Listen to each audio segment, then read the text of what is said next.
Should have accused me. Okay, we're recording now. Woohoo!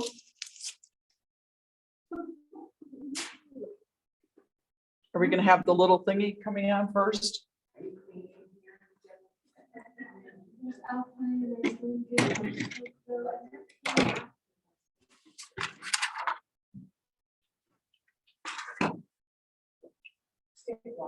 What happened to all the paper towels? I had all these paper towels laying out. There's a paper towel roll, but I totally put one there. What a knob.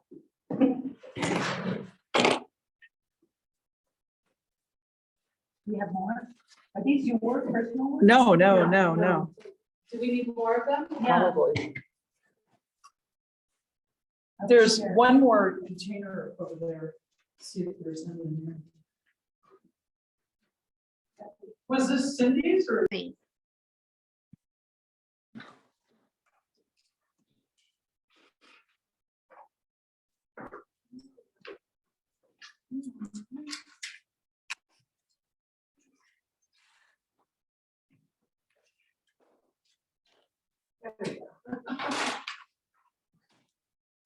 Okay, the host needs to enable screen sharing.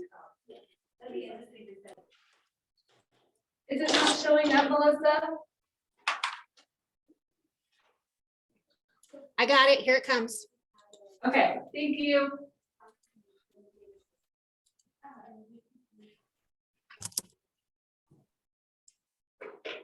Hi, I'm Richard Landreth, Director of Lincoln County Library System, and I welcome you today to Watercolor Landscapes Made Easy with Judy Gonet. Before class begins, there are a few people and organizations that we'd like to thank. First of all, there's Lincoln County Library System and the facilitators across the county. Thanks very much. The Lincoln County Library Foundation for monetary support, Kimler Senior Center for allowing us to invade your space and for monetary support. And last but not least, the Creative Aging and the Wyoming State Library. This is a joint initiative of the Wyoming State Library, the Wyoming State Arts Council, and Lifetime Arts. The project was made possible through the generous support from the May and Stanley Smith Charitable Trust and the Wyoming Community Foundation. That paper towel. At any time, if you have questions, please feel free to type it into the chat or to contact facilitators. And now, let class begin. Enjoy. Few people in organizations we'd like to thank. First of all, Okay. Judy, we're sorry, you're up, Judy. Okay, I'm up. Hi. Hi, everybody. Welcome to the last class. Today, we are doing our final project. Okay, which is going to be this.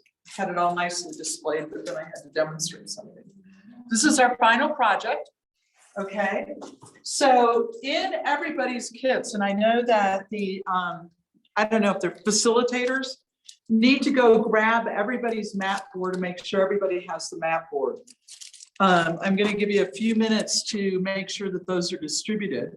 Also today, when you got your original kit, it came in a box and the paint came in like this, right? Underneath there is, can we switch it to that one? Yeah. Sorry. Oh dear, oh dear, oh dear. Okay. Oh, no. Okay, you got a secondary mixing area, the cheap plastic. I need everybody to get that out. Don't do that, okay? I'll redo that. But I need everybody to have this out and the mat board out. And once you get that, then I'll tell you what to do. Just if the facilitators could do that for me, go get everybody's mat board and distribute it. I would appreciate it. Okay.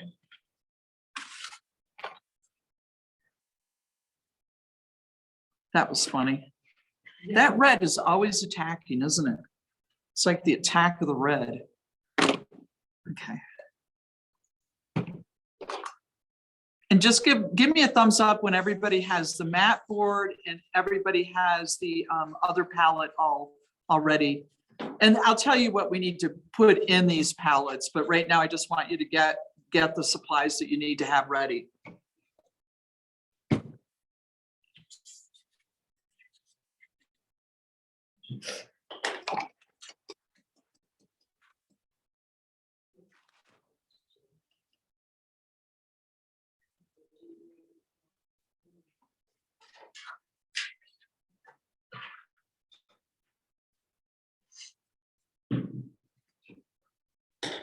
Thane had an advantage, so we're all ready to go. They're chomping at the bit. Here, everybody come get chocolate to relax while we wait for the others. Oh, I have two of them now. Okay. Okay. I'm gonna move this carefully this time. Set that aside. All right, great.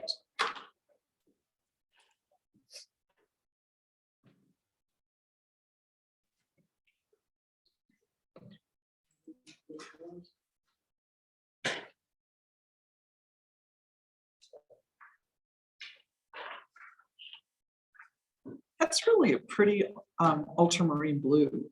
You know it? Oh, there goes the yellow right into my ultramarine blue. Not pretty anymore.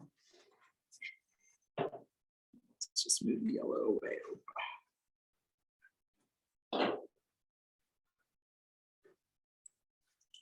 Look at that, it's leaking. Here. Oh.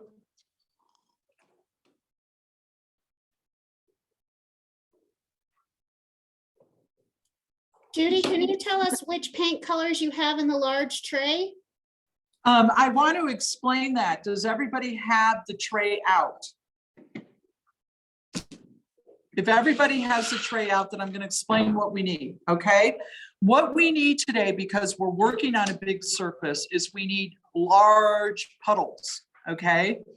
And this palette is a great little palette, okay? But when you're working this big, this is going to be I can't say that word, inhibitive. It's going to be a problem, okay? All right, so what the colors that I want you to have in here are a puddle of alizarin crimson, a puddle of cadmium yellow, and then I want you to mix a big puddle of your black and your ultramarine blue together. And you can see how much I have in here, okay? So we need big puddles. What was the fourth one? The black and marine? Black and ultramarine blue. And then the other one? The cadmium yellow and alizarin crimson. And then both of those are the black and blue? Yes, both of these are the black and blue. It just, yes. And then in your little palette, in the little palette that I have here, I've got a little bit of extra, just straight up ultramarine. And then I keep putting lemon yellow over here too, but my palette's dirty and I keep getting dirty paint. So a little bit of that, of the lemon yellow. You don't need as much as the lemon yellow or the ultramarine in here is fine. In this one, we want a big puddle of cadmium yellow, alizarin crimson, and I want you to actually squeeze your paint out, okay? So squeeze out your cadmium yellow right in there and add a bunch of water to make a puddle.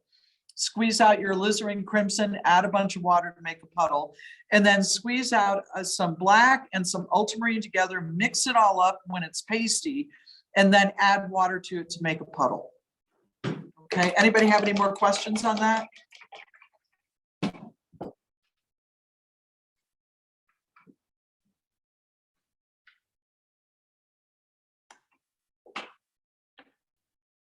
And when you have your, I actually wasn't going to have you mix puddles yet, but go ahead and do that. And then when you have your puddles ready to go, give us a thumbs up. I'm going to move my puddle out of the way carefully so I don't get the red and the yellow again. Okay. It's easier, Lynn, to mix the paint up with the number 8.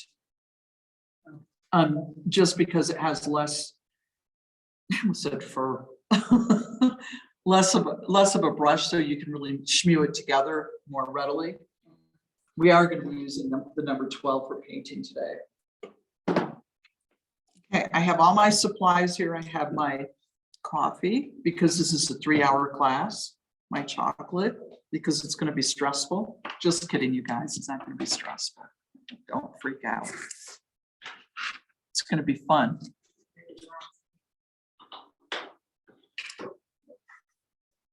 Okay. So big puddles.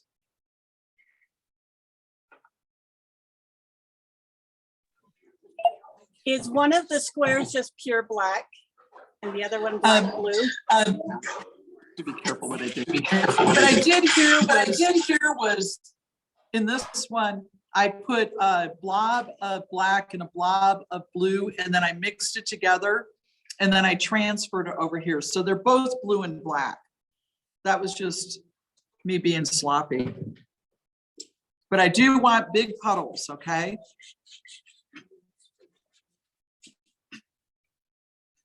And the consistency should once again be, I think for this, about heavy cream to whole milk. I don't want to see any 1% skim or 2%, okay? We work with cream or whole milk. No almond milk, no oat milk.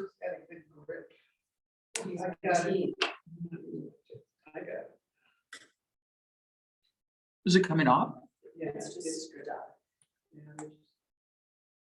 What happened? It just gets stuck with the I put paint. that on to give me some grip. Oh, okay. I just, sometimes I take a rubber band and just put it on. And I don't have my pliers handy. Okay, big puddles. Oops, look at that, I put that up there.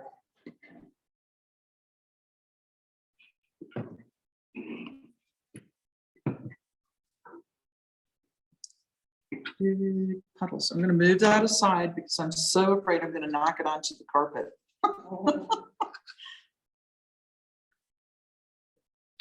That would get me banned from the library.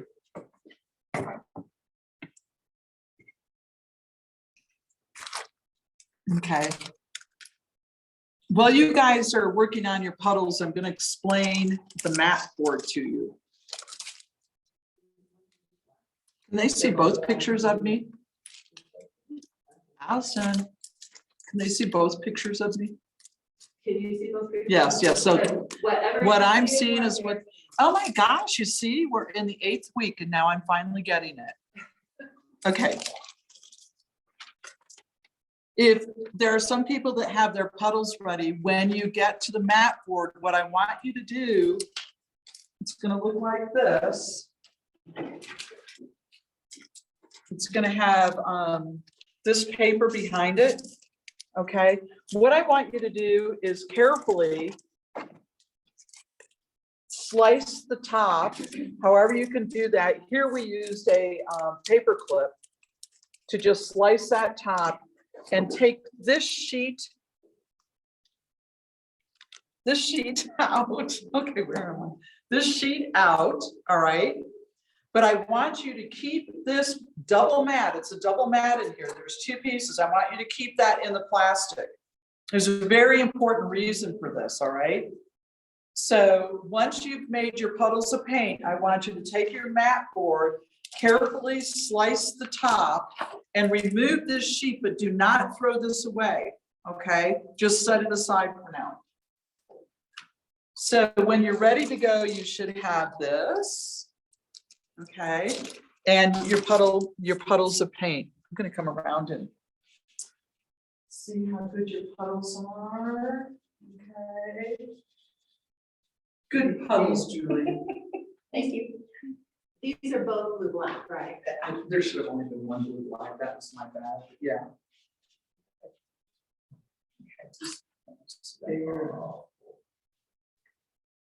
It's always better to have too much paint than not enough. If you don't have enough paint and water, then what happens is you're actually painting with a technique called dry brush. And if you're having trouble getting coverage on your paper, that's what the trouble is there's not enough water.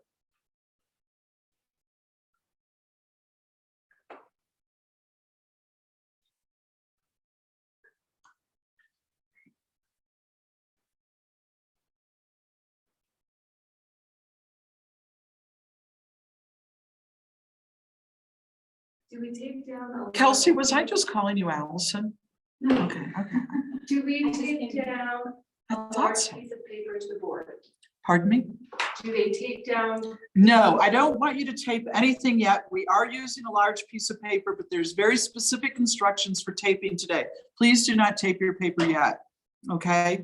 All I want you to have ready so far are the puddles of paint and your mat board, okay? There's a reason for this.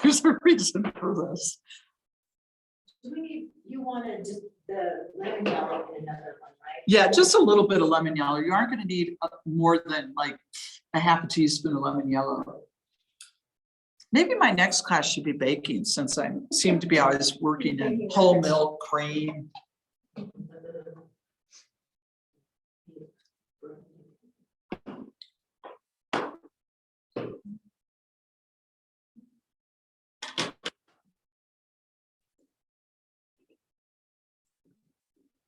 So we're looking for your mat board like this. Oh, look at a self-portrait.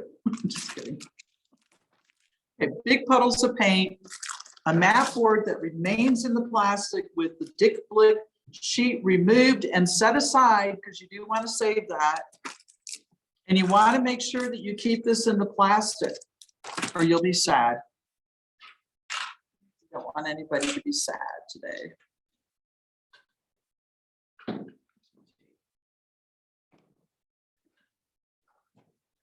And when everybody is at that point with big puddles of paint and your mat board like this, give me a thumbs up.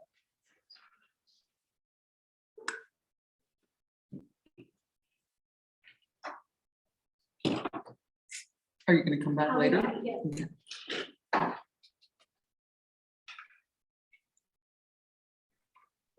Will you list all the colors one more time that you used?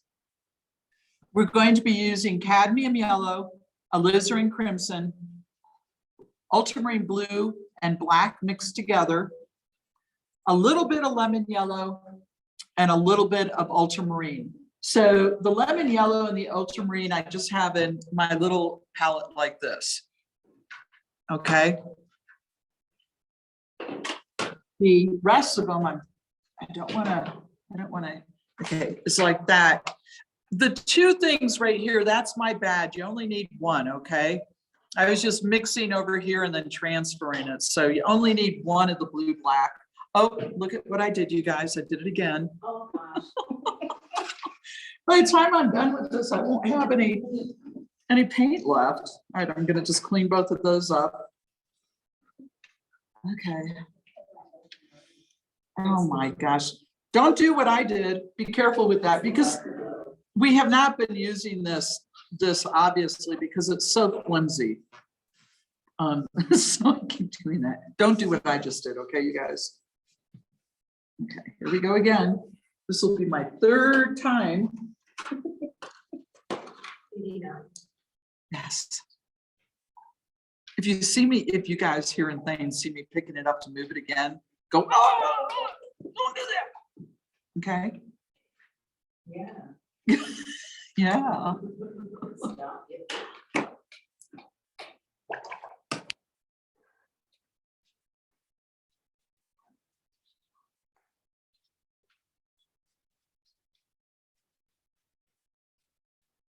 Is that water bottle helping, Lynn? Like I said, normally I would have people have that in their supplies, but we didn't want to, have to buy too much stuff. Okay.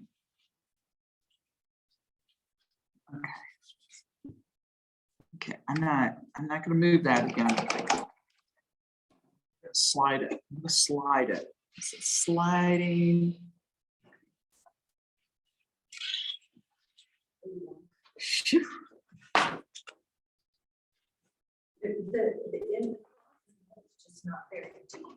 No, this is why we went with the other one, which is a great little palette for, you know, traveling and things like that. In the studio, I actually have stackable dishes. So that's what I use, or stackable dishes, so that I always have, someone calls it my little pots of paint, And the stackable dishes are great. They're just not something you can transport. So when I'm sketching, I have another little palette I keep in my purse. My sketching bag. Okay, so does everybody have this yet? Their pots of paint. I think that's so funny. Okay, anyway.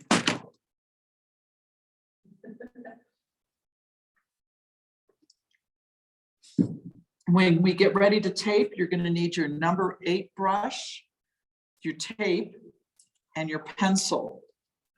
Okay. This is what we're going to need to tape our paper. And yes, you will need a full-size sheet of paper.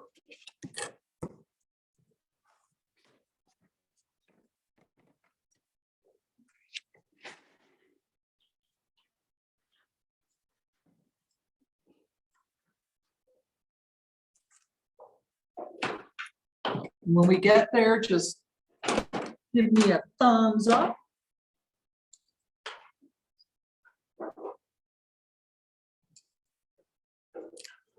I'd like to say something about the paper too while you guys are working. You might as well talk. The paper that we're using is a Fabriano, a French company, studio watercolor paper. The reason I like this for student work is that it has 25% cotton in it. When usually watercolor artists work on a 100% cotton sheet of paper that has what's called sizing in it. It's more expensive, right? So for students, I find that this paper is probably the best quality student paper, in my opinion, because it does have 25% cotton in it. This is also a cold press paper. Cold press has a little bit of a pattern. Hot press is quite smooth, right? So that's the kind of paper that we're using for. So anyway, that's all I had to say about that. So the cotton, I use this paper a lot in classes because it's affordable and there's enough cotton in the paper that it's giving you a good result with your paint, okay? That said, I recently went back to working in my own work on 100% cotton paper, and that's a joy, okay? Because the paint flows together much better. All right, on this paper, and if you go out to buy some watercolor paper yourself and you get a paper that doesn't have cotton in it, then what happens is the paint simply sits on top of the paper. All right, and if you're trying to do multiple layers, like put a layer down and let it dry and put another layer down, it won't work because you'll just be moving it. And so that's why 100% cotton paper is really the best to work with. But it's more expensive. I also, there is a weight thing in there too. So this is 140-pound weight. 140-pound is a bit stiffer than a 90-pound paper. 300-pound paper is an absolute delight to work, but the price of that has gone from $9.82 a sheet to over $20 a sheet. So I'm not buying that in 25 blocks anymore. And speaking of blocks, another way you can buy watercolor paper is in a block, which means that it's pre-stretched. So when we are taping our paper down, the reason we're taping our paper down is to hold it flat while we're painting, okay? We're also using our tape as a masking technique. But you want to, especially today, the taping is going to be really important, which is why I don't want you to do it yet, because we need to hold the paper on a stiff surface. If you don't hold it on a stiff surface, the paper will warp and then your paint will be going all over the place, which can be loads of fun, but we don't want that for this class. Okay. Let me know if everybody is ready for the taping lesson. Taping lesson. Give us a thumbs up if you've got your puddles of paint and your, yay, Cokeville. How many people? Alpine, yay, Alpine. Kemmer, you rock. Oh my gosh, where's Afton? Poor Afton. We did our thumbs up a while ago. You missed it. Oh, you rock Afton, sorry. Okay, I think everybody has a thumbs up now. All right, so the reason that the taping today is really, really important is because I made a mistake with the mat board, all right?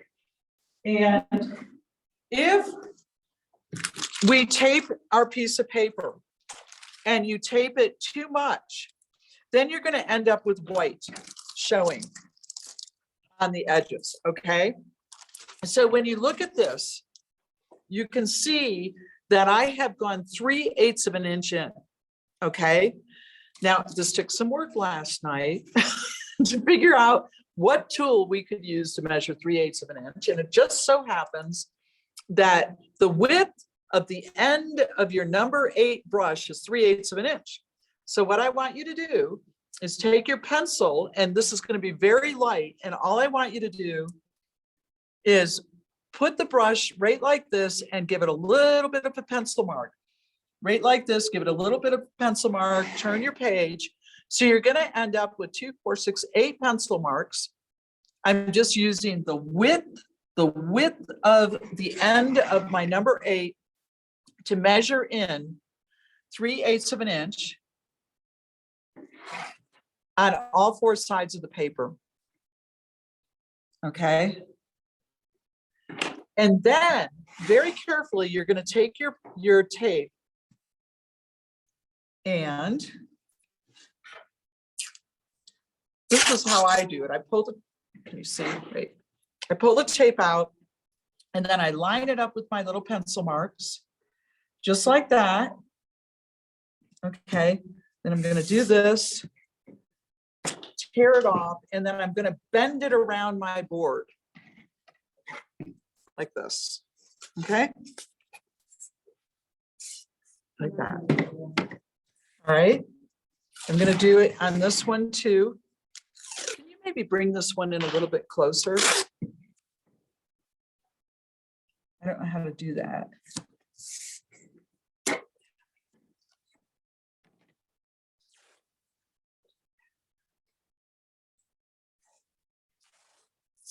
I meant zoom it. Sorry. Okay.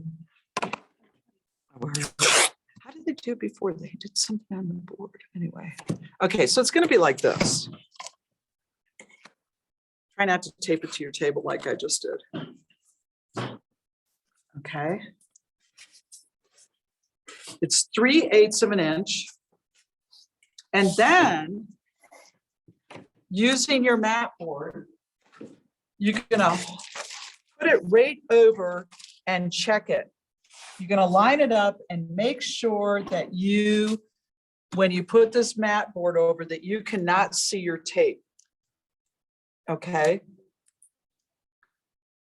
And this was just a mistake that I made when I ordered the mat board. I ordered it just a little bit too much of a window for our size of paper. Okay, so that's the reason that we want to make sure that we have it all lined up.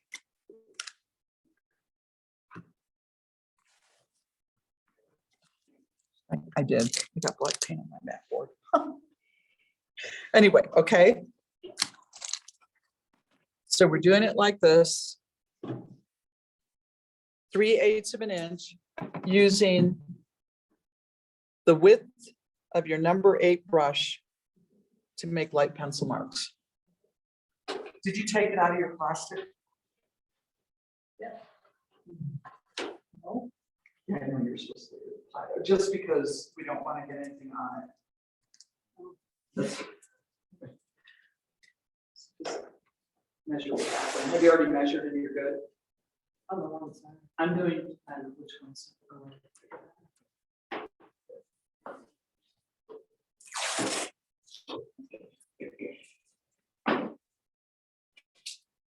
Not like I'm gonna move from the wall. Right, yeah.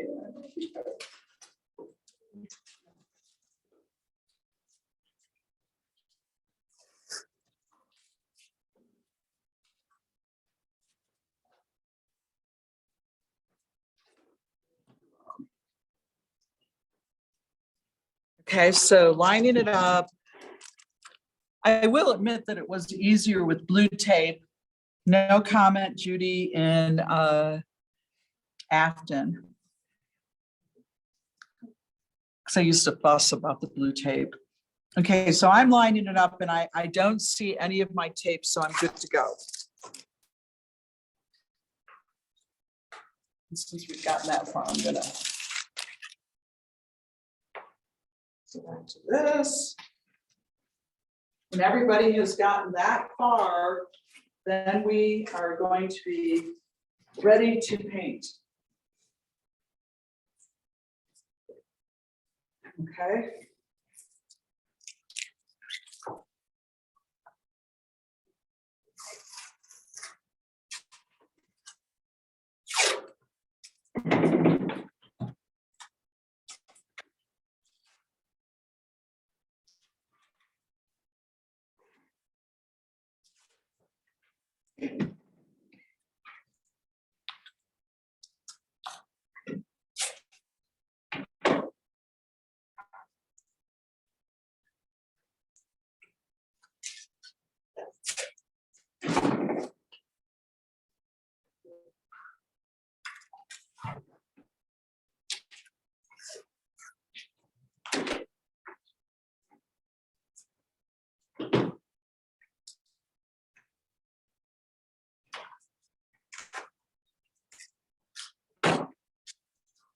Okay.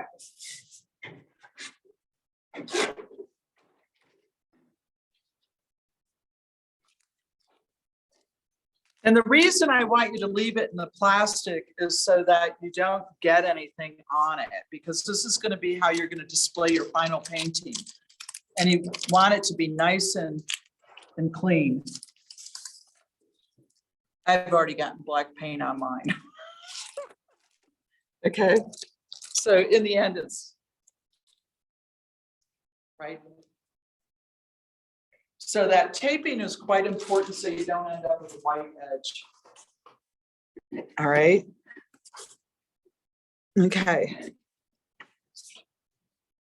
And then you can see here that with this painting right here, that I put trees that go down a little bit below the horizon line. All right. So I was not sure last night when I did this one, if that little 3/8 of an inch was going to be sufficient to hold the paper onto the board. So what I did was I also put my aspen trees going straight off the board, so that I had just a little extra of the board secured going across it. However, the 3/8 of an inch held just fine. So you have a choice about what you want to do. If you want your aspens to go straight off the paper, I'll show you how to do that. If you want your aspens, like all of these are, to come just a little bit below your horizon line, you do get lovely shadows. That said, I also do like the ones when they go straight off of the page, because it's more up close to you, so you're getting more perspective in your painting.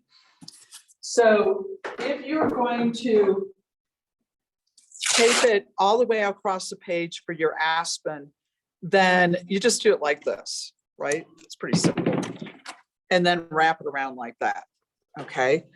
Now, I thought about this too, because this tape is a little bit narrower than 1 inch. I think it's 3/4 of an inch.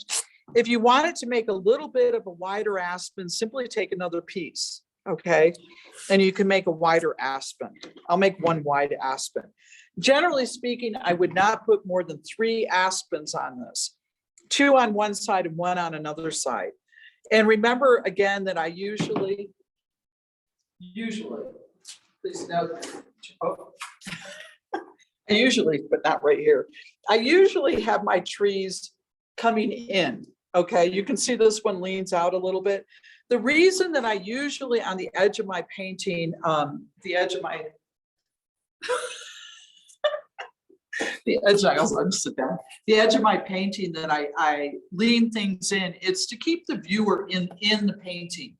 Sometimes when you put something on the outside edge of your painting that's leaning out, the viewer will shoot right out of the painting, okay? So it's, you can do whatever you want, but that's just my technique, okay? And so you have a choice of doing it this way with the paint, the aspen going all the way across.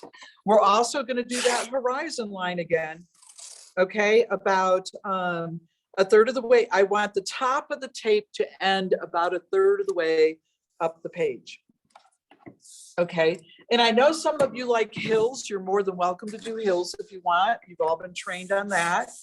Okay, and then what I'm going to do for people who want to have an aspen that comes not all the way off the page, I just do it like this. And notice I tore it. Okay, at the end, I just did a tear. What that's going to do is it's going to give you that nice, okay, kind of a nice edge right down here for the bottom of the tree and the snow coming up over the tree. So I just tore it. I'm gonna do one more. This is my big one, and then I'm gonna have 2 over here. And one maybe a little bit further down, just like that. Okay, so when I say that I tear, it's kind of hard to see when the tape is almost the exact color of the paper, just like that. So in the end, you should have tape going all the way around your edges, 3/8 of an inch, and then 3 pieces of tape either going completely off the page or partway down the page past the horizon line for your aspen trees, okay? And then we're gonna be ready to paint. I need to do it like that. I knew that. And before we started class, I said, oh, by the 8th week, we know what we're doing, but I'm still here going, oh, you know, sorry, you guys. Okay, and you can see, can I see all this too? Okay. That's the horizon. Oh, I know. Take to a board. I just wrapped it around Oh. like that, okay? I just got the note of that. And do make sure that you press pretty well on this, okay? Because if you don't press pretty well on this, then paint may go underneath it. Not that, you know, that's a big deal, but anyway.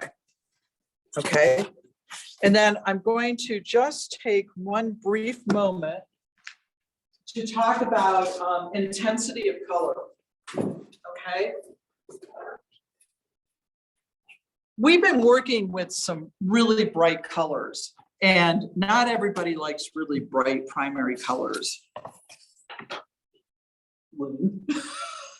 do like bright colors. You do like bright colors? I just thought of you as more soft and subtle, which I wish I was, but anyway, okay, so. So if you want lighter, I'm just gonna do this upside down for you guys, or maybe I'll hold it like this. See, I don't know what I'm doing. All right, here we go. Okay, this is the same exact colors. I've just added more water to it. Okay, so it's a bit softer compared to this. This is like really intense colors. Okay, this is much more dramatic. Okay, thank you. And then this is much more subtle and soft. So you have a choice about which you want, okay? And the way you do it is if you want soft and subtle, you just simply add more water to the paint, or you put water on the paper first. Okay, now we're going to be doing the exact same thing we've been doing all along, all right? With this more or less the same colors. Okay, and then we're gonna build our forest. So once again, the first thing that we're gonna do is we're going to get our background on the paper, okay? So here's my painting, all right? And I'm going to carefully slide my puddles of paint so they don't mix again. Carefully, carefully, carefully, okay. Phew. All right, now we have a big area to cover, okay? And what I've done, hopefully, in this class is I've started you small and then gradually we worked up to bigger paintings, okay? By the way, if you have dirty water, you might want to clean it before you do this. I think everybody here has clean water. I've got clean water here. I grabbed a second one today. Okay. Pardon me? Oh, yeah, that would be great. Thank you. Okay, so we're doing the exact same thing that we've been doing all along. One of the reasons I wanted you to have good puddles of paint is because a lot of us are putting down one color and then turning and maybe mixing a little bit of paint and putting down the other color. And what happens is you end up with a hard line going across. You must let the paints mix together in the water. If you can hear your brush on the paper, you don't have enough water, okay? It's something I tell people. There are times when you want a dry brush, when you want that look, usually at the end of a painting. But when we're putting a background down, what we're basically doing is moving water and paint across the page, and then we're picking it up and mixing it around a little bit like that. Don't let it drip onto the carpet, okay? Drip it onto your paper towel. Okay, so watch me first and then everybody can start. I'm gonna come in with the yellow. One more thing. Generally speaking, I pick a focal point. So remember at one point we were doing shadows in perspective, okay? So I'm kind of talking about this like this is a, it's called the glowing sunset painting, okay? Or glowing sunsets with aspens, whatever you want to call it. So generally speaking, what I do is I just pick an area that I want to be my focal point. And remember once again that, right on this board, I'm gonna do it, that when you have a painting like this, okay, wait, where is that? Where's that camera? There we go, okay. When you have it like this, I almost always think of a tic-tac-toe like that. This is the rule of thirds. My focal point would go in any one of these areas, all right? I'm gonna put my focal point right there. Okay, so that's where I'm gonna start with my lemon yellow. I don't know why I dipped my brush in my cadmium yellow. Come here, lemon yellow. Lemon yellow. I'm kind of singing today, sorry. Okay, so I'm gonna just do a little area of lemon yellow. That almost came out lemon-jello. Lemon yellow. Okay, then quickly coming in with my cadmium yellow and smooth. Oh, number 12 brush. Quickly coming in with my my cadmium yellow. Lots and lots of liquid. I want lots and lots of liquid there, all right? And you can see I'm doing like a circle, almost like a rainbow. Okay, then I'm coming into my alizarin crimson and I'm cramming that right into my cadmium yellow. Okay, I might even add a little bit more water there. I just dip my brush into water. We want this paint to mix, okay? So I'm coming in with a lot of red and I'm coming over like this, a lot of red. You do not want a hard line, so make sure you keep that nice and wet, all right? Red, red, red. And then I'm gonna hit it up with a little bit of that ultramarine blue that came out of this palette, just like this, just to make a nice transition. And then the final colors are gonna be that blue black, which is really, really thick and really, really dark and much, much too dark. Don't do what I just did. But all I'm gonna do is just add a little bit of water there and bring it up. Now I want more blue and more red in that. So I'm gonna add a little bit of red right into that.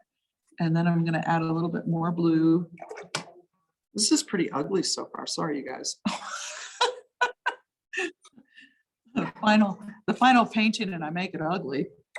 We really want to come up with a nice violet color. I'm just going to take just a little bit more of that blue. Okay, getting the blue in there with the red. There we go. That will be fine. Okay. Generally speaking, that's what you're going for. I am just going to drop some water in here because I want it to flow a little bit. Okay. You have to keep it wet. That's the reason that we taped it down. Someone told me that I think it was October, said that someone said you just want to be sloppy and wet. And that's true, because this is just the background, you know? So it's kind of like the stage setting for a play. And then I'm going to just let it move a little bit. So I'm just moving it this way and that. You can, as long as it's wet, you can keep adding paint. I can put more yellow in there. And I can put more red in there. And all of this is already in my palette, so I don't need to remix. Okay, and you can see how it's moving and dripping onto my table, not my paper towels. Okay.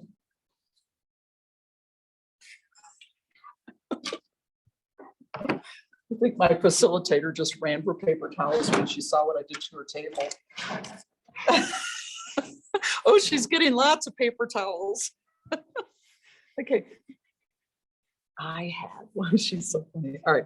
So generally speaking, thank you so much. That's what we're going for. And then once again, as you remember, we always go in and pick up the excess off your masking tape. Okay. When you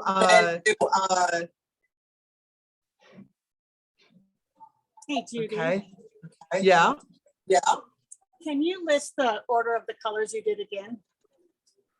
I did lemon yellow, cadmium yellow, alizarin crimson, blue, black, and more blue and more red. So the edges are the blue, black with a little bit of red going into it. You know, and this isn't looking very attractive at this point, but I never worry about that because once you get the rest of the painting done, it all works together. Okay. Lemon yellow, cadmium yellow, alizarin crimson, blue, black around the edges. Which I wish I did. Okay. Anyway, I can say what I wish I had done. Oop, oop, oop. I know that you could probably see me sticking my finger in there.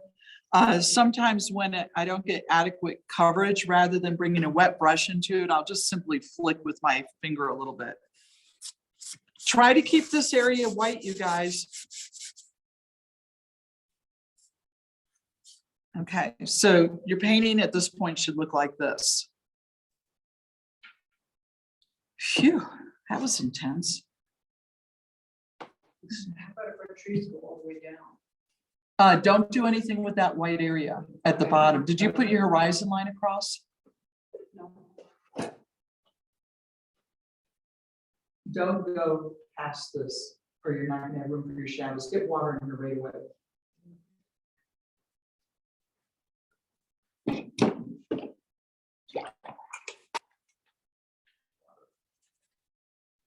See, you're getting these hard lines because you're not using enough water. And you need a little bit of black up here.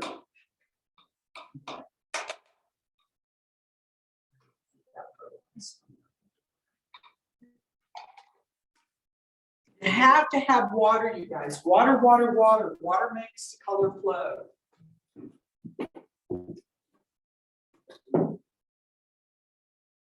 You see, like on this one, you get really intense color.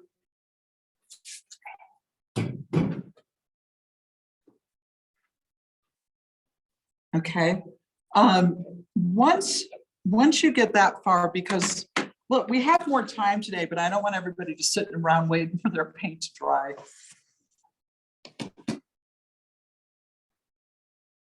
Okay, you're good. Now take it off and start moving it.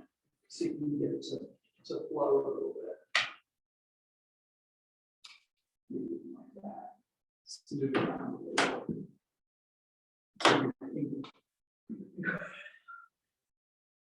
Oh, never mind, just leave those. We'll put trees over them or something. Okay.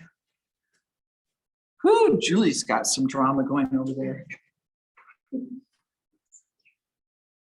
Okay, so, all right, sorry, got distracted there for a second. Because we want to put our tree line in, I'm gonna have to do this upside down. My boards are just a little bit too big for this.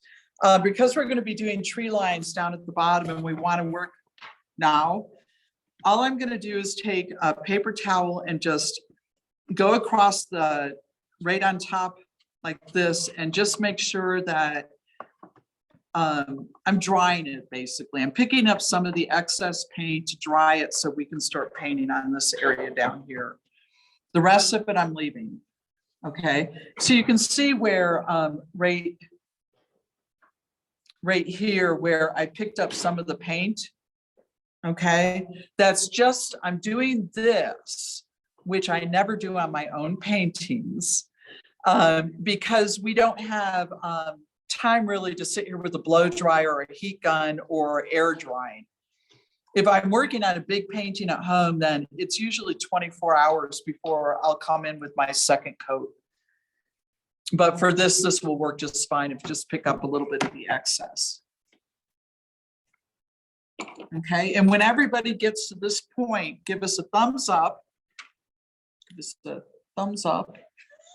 Give us a thumbs up. I'm having fun with the camera today, aren't I? Okay. Kind of amusing myself because I just moved all my paint away from me, but we're not done painting yet. Okay, that's it. We're done. Just kidding, you guys. And we want to leave all of our tape on. Do not take your tape off. How you doing over there, Jewel? Yeah.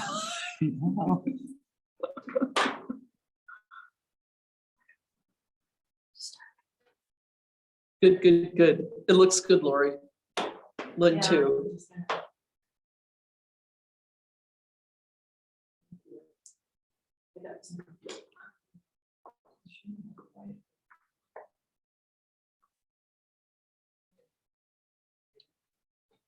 Okay.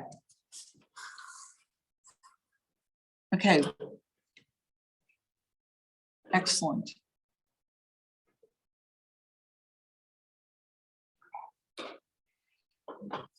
Pretty much the rest of the painting is going to be done with your blue black, which we have lots of. So when you've gotten to this point, thumbs up.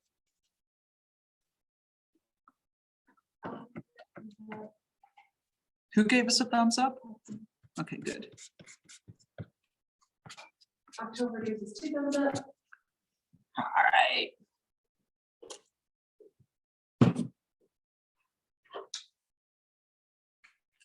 Hey, Alpine, ask Sharon if she got the package that I sent through the library. Give me a thumbs up if she did. Thumbs up. Oh, good, good, good, good.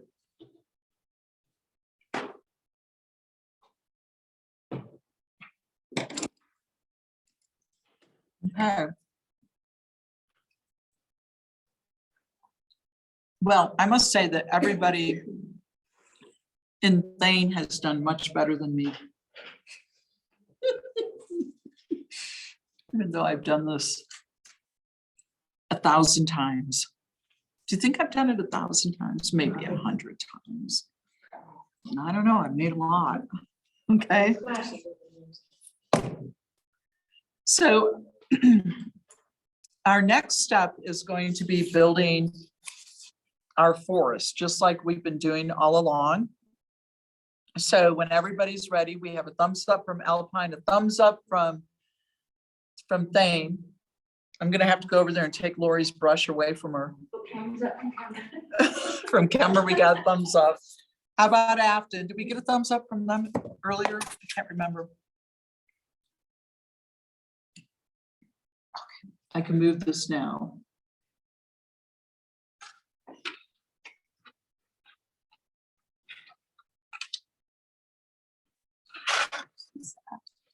Okay. So we have a thumbs up from Alpine, a thumbs up from Kemmer, a thumbs up from Afton. How about Cokeville?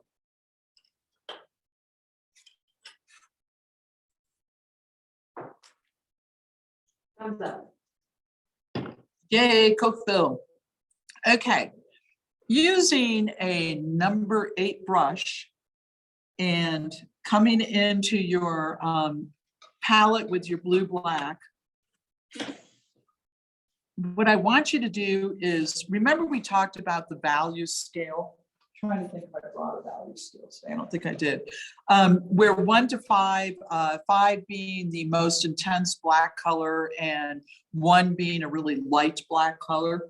We want to go with about a 1 or 2 for our first layer of trees, okay? And so you're going to come in and paint. I have to test that. Hang on a second. It may not be quite dark enough. Okay, we're going to do the first layer of trees just like we've done all along.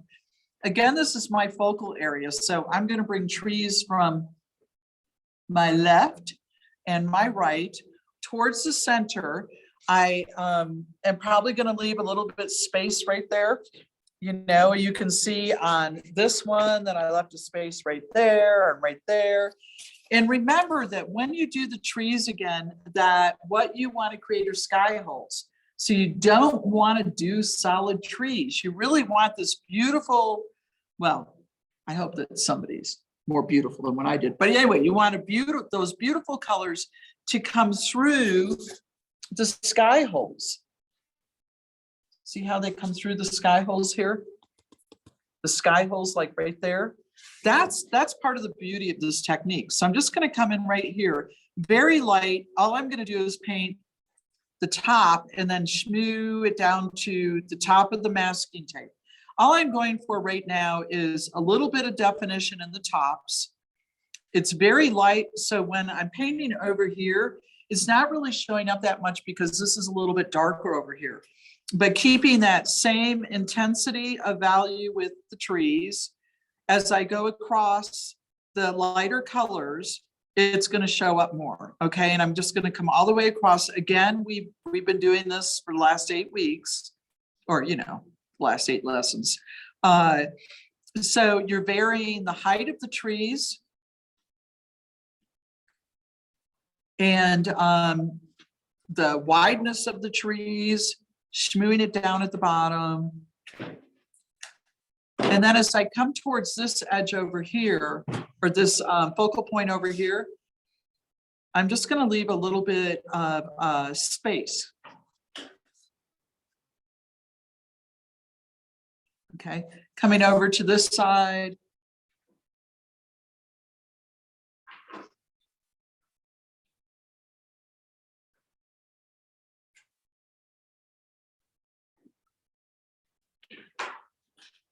I keep feeling like I have to rush, but we have 3 hours today. We just want to have time at the end so everybody can showcase their work. Because I didn't get to see anybody's paintings from last week, and that made me sad. I've been sad all week about that.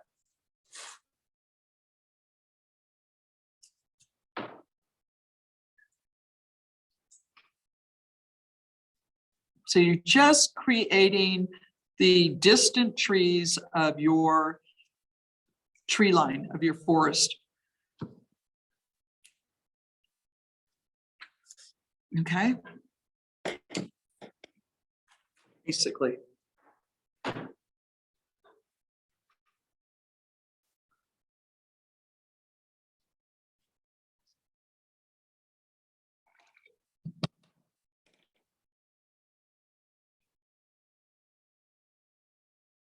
Okay, so I've got my first line going across like this.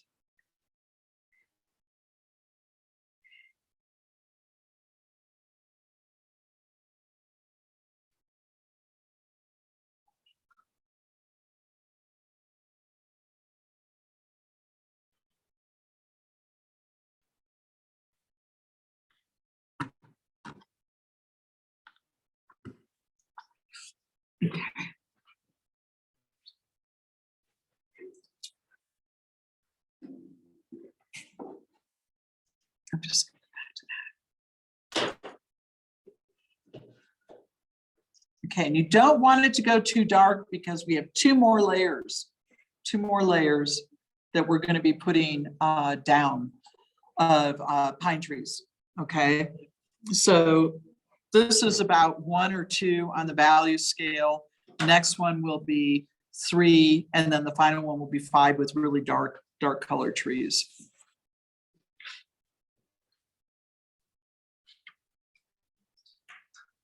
So you want this tree line to be quite light in value.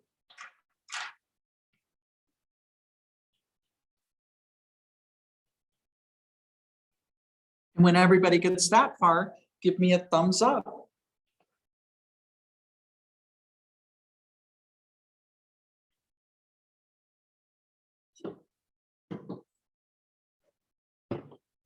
Does anybody here need chocolate? Is anybody stressing out and need a little chocolate? You okay?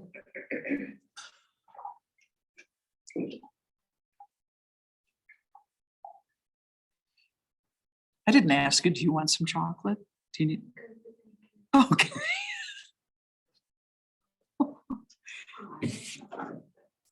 Okay.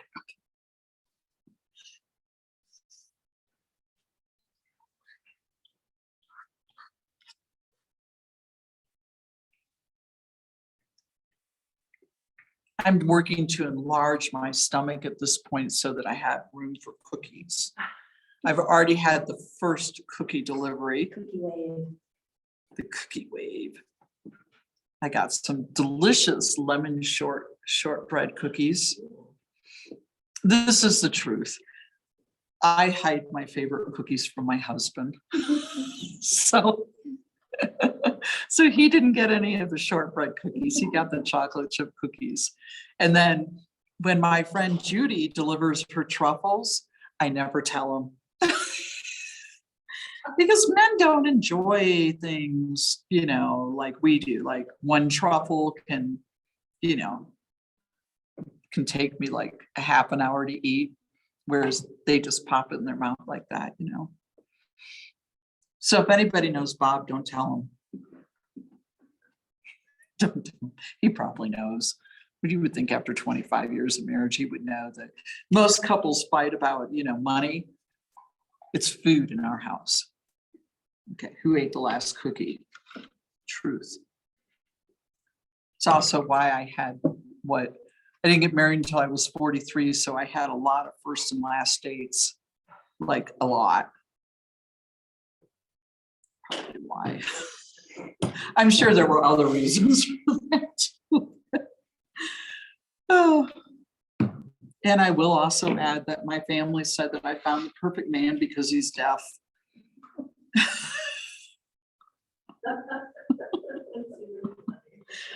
I think I actually heard them saying that as I was walking down the aisle. Okay. So when we've gotten this far, give me a thumbs up. Lighter, Lynn. Okay.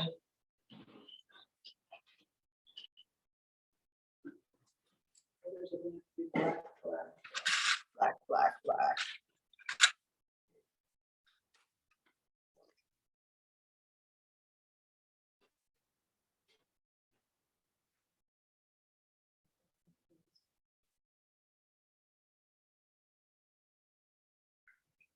That's up and come. It's still gonna be fine. When you get all the way across, just let me know and I'm gonna come over, and what we're gonna do is try and put some lighter ones behind it. Okay. So you're gonna be working in the reverse. We're gonna be working from lighter to darker, and we're gonna have you work from darker to lighter, which is fine. I mean, a lot of times I do put my really dark colors down first, and it gives you a good reference. Who gave us a thumbs up? Cokeville. Those guys. I wonder if they put hills in theirs today.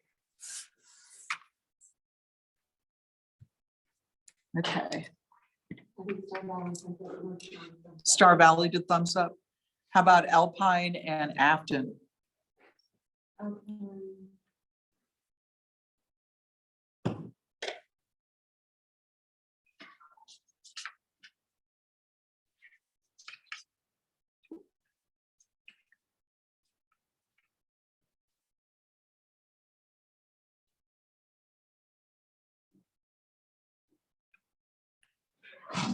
Anybody else? Okay, okay, so my second line of trees, and you don't want to, you kind of want to intersperse them a little bit. I don't even know if that's a word, intersperse. Okay, we'll go with it. We want to intersperse them so that the lighter trees that we put down will continue to show up. So this is a little bit darker right here, and I put it in between my other two trees. I'm going to put one over here on the edge that's just a little bit darker. Oh, thank you. That's better actually for me. Okay, so it's just a little bit darker. And then over here, one more. And again, you don't have to, make this darker line all the way across. So I can come over here and add another one over here. Again, keeping those sky holes. We want those sky holes so that the color pops out. Okay, maybe one more right here. Okay.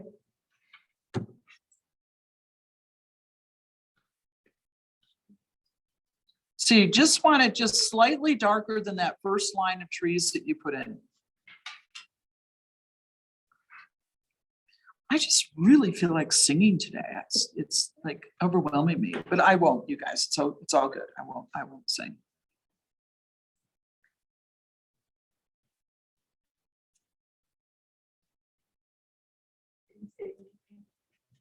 Pardon me? Do you sing anything? No, I don't sing. I do dance though. I dance a lot. I did find that though Bob's hearing isn't very good, that when I was dancing at 3:30 in the morning above him, he did hear that. There were words that morning. What were you doing? Well, I was dancing a little bit. My studio's right above the bedroom. Oh. So he's not quite that hard of hearing. I took a little razzing yesterday at lunch because people in my neighborhood think I need hearing aids.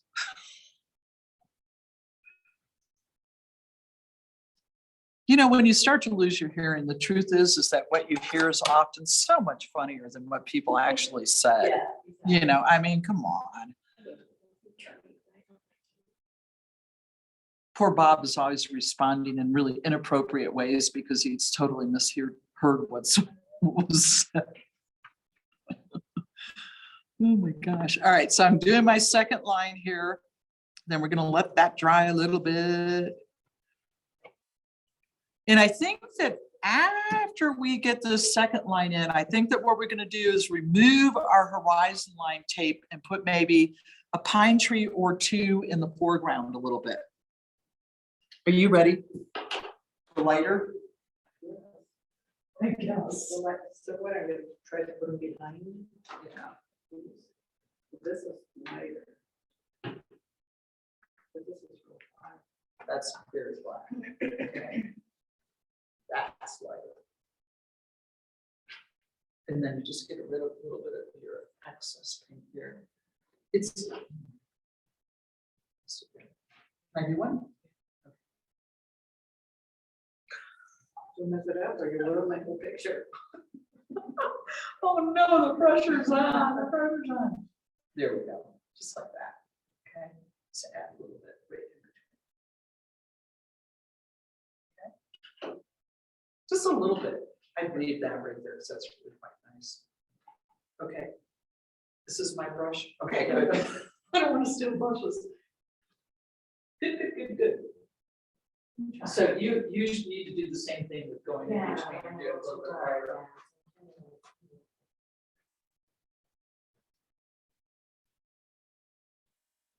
Oh, these are fun trees. Why did you snort when I said that? Okay, okay. So fun. Okay. Unfortunately, a lot of them are painted on my tape. Oh, well. That's how I roll. The reason that we're leaving the aspen tape on is, of course, so the trees are going to go behind those aspens. Okay, if you made it a little bit too dark in the beginning, what we're doing is we're just having people add in a little bit lighter in between the trees. It's all good though. Wait a minute, last time. No, oh, okay. You switched, so all right. You're messing with me today, aren't you? Okay, I can't remember what I was gonna say. Oh, yeah. See, wait, okay. See the little sky holes right in there? So those trees that are behind have sky holes in, and then the trees that are in front have sky holes in. And you just get that color popping through. And that's part of the beauty of putting your background down first and then starting to put your image on top, is maintaining that color that is back there and really letting it pop.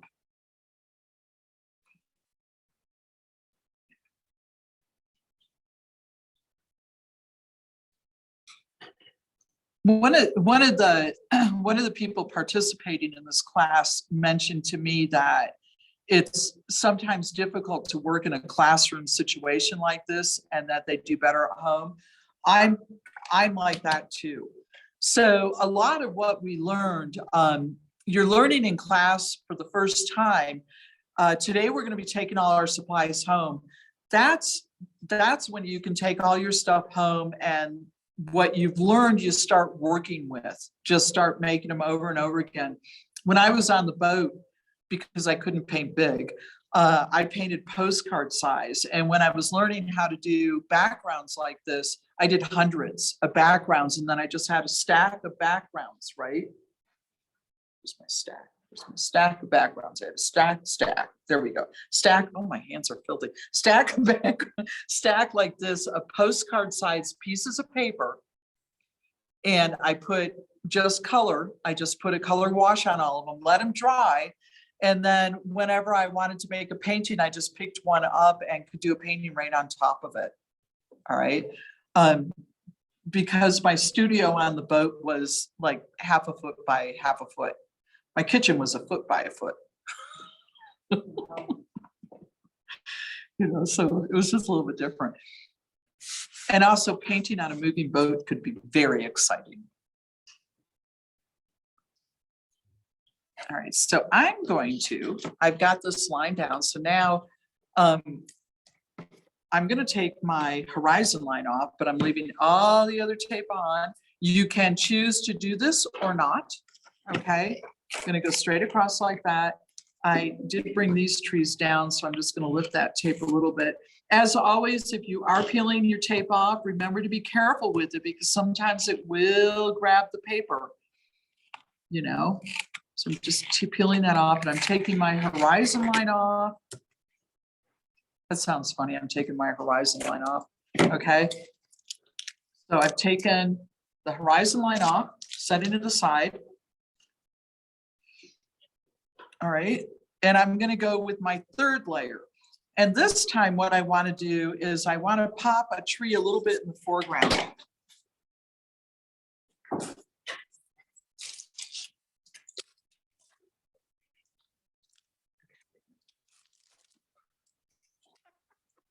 I can't get this one in, it's too big. Okay, there we go. I'm just gonna do it upside down. So I'm just gonna do it a little bit in the foreground, which means that I'm gonna put the tree and I'm going in with the darker tree this time. And I'm going to come right down like this. I'm gonna make this a bigger tree and I'm gonna start right like that. And I'm just gonna come down and make it just like this. I'm painting right across my aspen tape. Okay, so the tree will look like it's right behind it, okay? Coming down just like this. Just a little bit of a bigger tree going behind my aspen. And then maybe maybe one more tree right over here, just a little bit bigger. Like that, okay?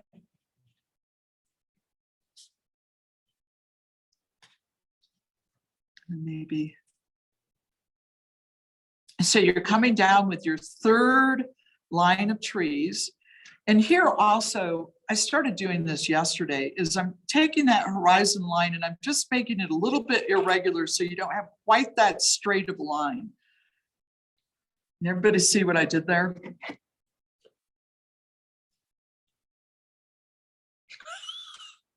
Where the hell is that camera? There we go. Okay, I got it. It's only taken me 8 weeks. So all I did was I just made that line a little bit of a less of a harsh straight line across there by simply painting a little bit on the bottom. Okay, it's not a big deal. I have done tons with the straight line and they all look great. Kind of. No, I'm kidding. They do look great. Okay, one more dark tree. Except for those who did dark in the beginning and they're maybe doing a little bit lighter. Okay.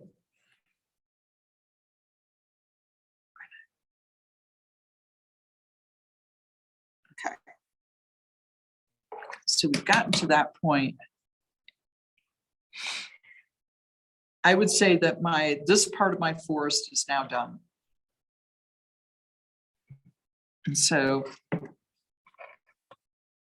you know what, I'm going to leave your aspen tape down because we're going to do our sticky trees. The deciduous leafless trees next.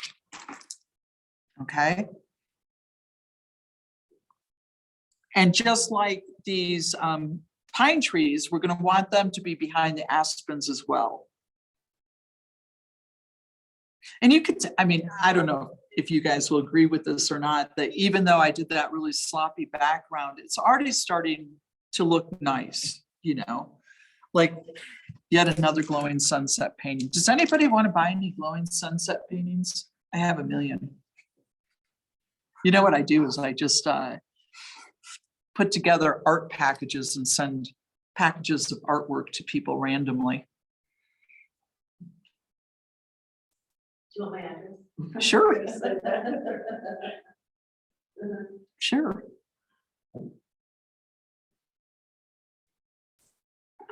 I used to burn it. I used to have burn piles of artwork, but now I figure I might as well just give it away.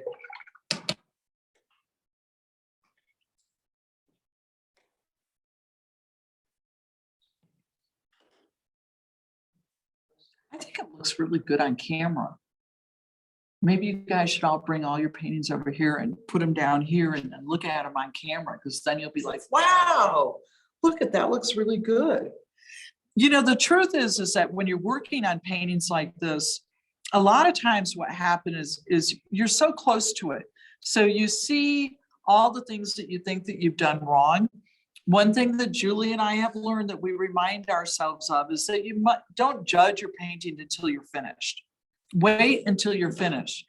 The analogy I use is if you're a seamstress or you're someone who sews or whatever, you aren't going to get the blouse almost all done without maybe one sleeve on and say, this is horrible, you know, because it's not finished. You can't judge it until it's finished. And even then, when it is finished and you're thinking, oh my gosh, it's not that good, it's not that good, wait to put it away and wait 2 weeks. And 2 weeks later, you pull it out and go, my gosh, I'm a genius. It's the truth. You just have to get a little bit away from it. You know, it's a process. A lot of people think that with watercolor that it's an immediate thing, but it can be a process.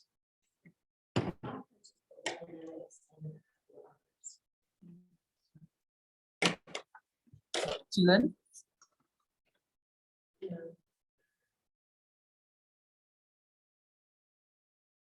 so I just dropped a couple of them down a little bit like that over the tape.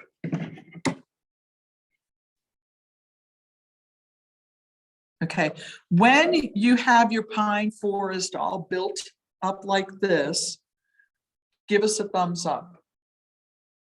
I'm really starting to like this. Thumbs up. Oh, there's the camera.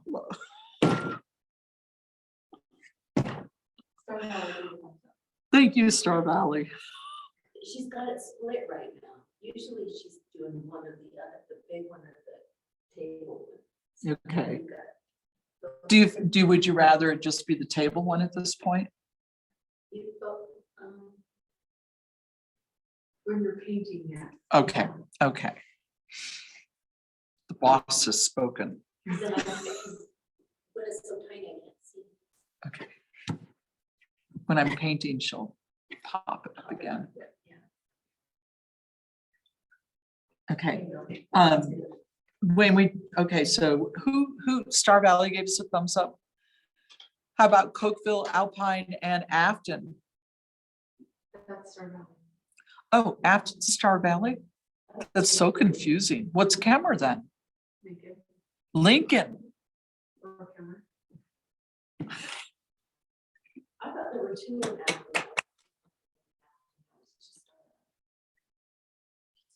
You're messing with me. She's tricking us. I'm really not. Okay, Kemmer is Lincoln, Afton is Star Valley. What are we here in Thane? We're Thane, all right. And Alpine and Cokeville, okay. Stealing your chocolate. Oh, Lori's hit stress. She's coming for the chocolate. You sure you don't need some, Julie? How about you, Lynn? You need some chocolate? Here we go. If you could see your painting from where I'm seeing your painting, you would be really happy. Think of it as a volcano. Oh. My love. That reminds me of a class that I had where I told everybody to bring a photograph of a building, right? That we were going to do buildings. And this guy showed up with a photograph of a volcano. And I said, you were supposed to have a photograph of a building. He said, there is a building. And I said, all I see is a volcano. And he said, I'm standing in the building taking a picture of the volcano. I hope that I had a good look of bemusement on my face. It's like, okay, there you go. It was a great picture of the volcano. Okay, who are we waiting on now?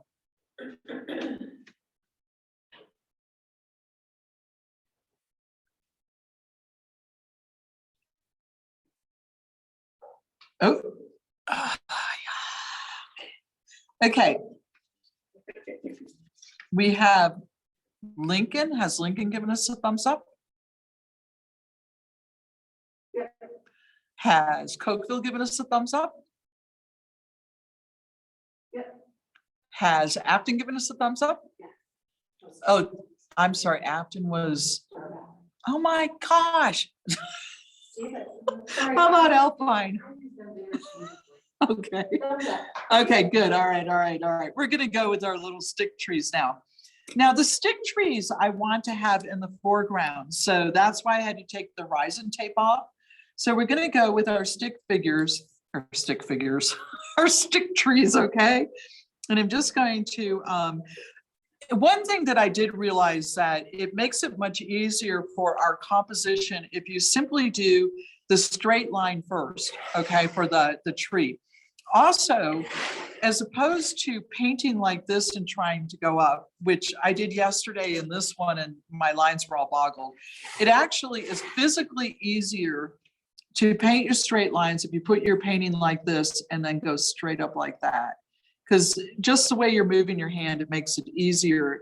Not that straight trees are crucial, but all right, so just like this. Remember that if you take, oh, I'm sorry, I'm working with my liner brush. I think the liner is number 1 liner, okay? If you press down with that, you can make your tree a little bit thicker, okay? You might run out of paint before you get down there. Also vary, when you finish it, vary where you finish the tree. So once again, I'm just starting at the top. I'm gonna go straight down like this. And it is easier if you turn your painting sideways. An oil painter once told me that when I was working on an oil painting, you could tell I was a watercolor artist because I turned my paper. according to what I needed to do. So you can see that I have much more control when I'm painting this way. Okay, and just do some straight lines, a variety of straight lines for the trunks of our trees. Just worry about the straight lines right now. There's one that went right down like that. I'm gonna put another one over here.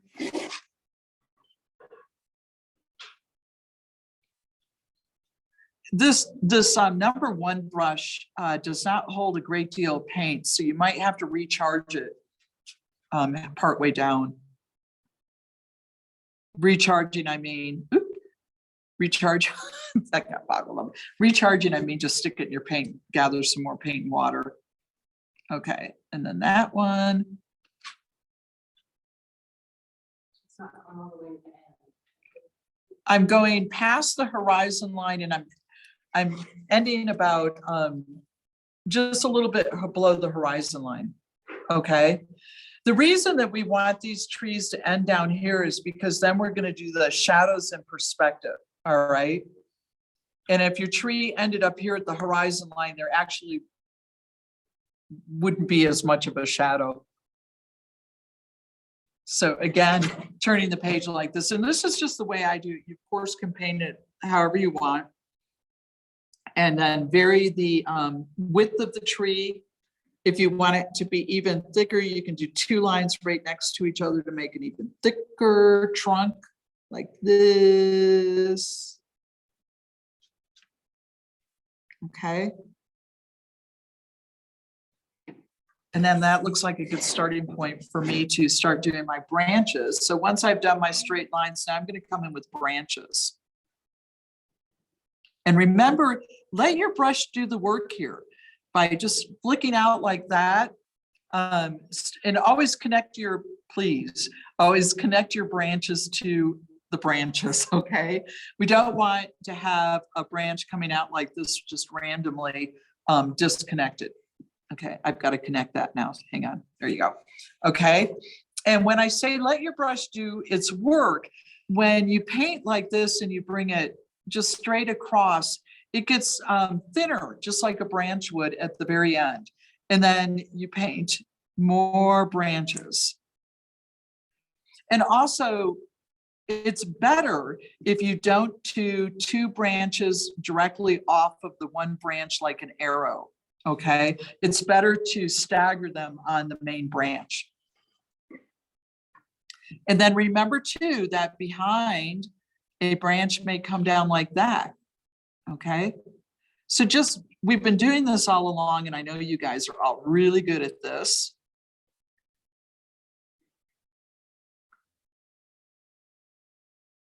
And also, if you don't recharge your brush, then the branches will get lighter and lighter as though they're further and further away. Go right across your masking tape, because this is actually going behind my my aspens, which is masking tape right now. And then I'm coming down like that and like that. So this tree actually went behind my aspens.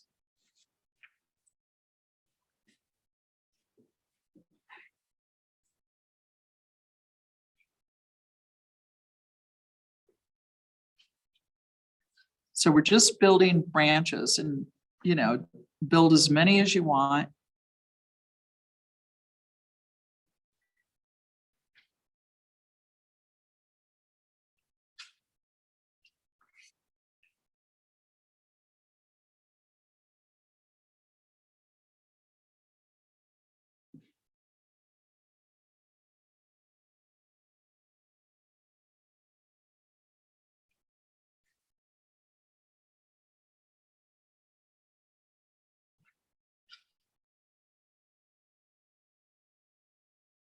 I feel like for myself, all my trees are pretty much the same value, and I feel like I need some lighter ones in there. So I'm lightening up my color a little bit. We come in with a few more, and maybe even shorter ones like that.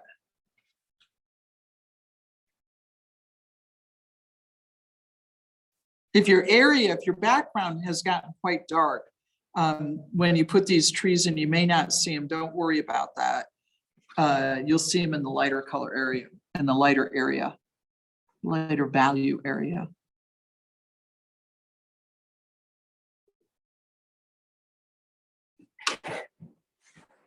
And because this is my focal point, I tend to have my branches kind of draping down to bring out this area. I don't know what. We're going to be putting something in that open space when we're done with this. Oh, I do sing when I paint.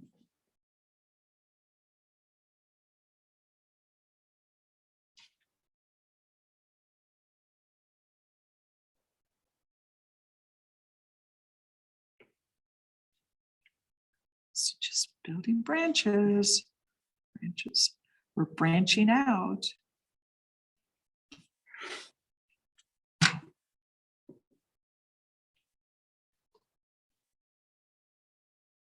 Branch that goes all the way across, down.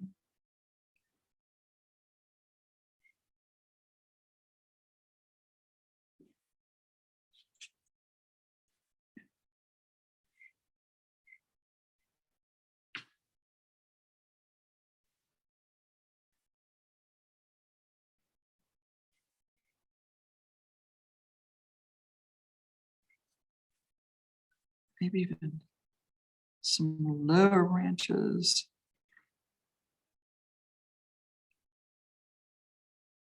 Oops.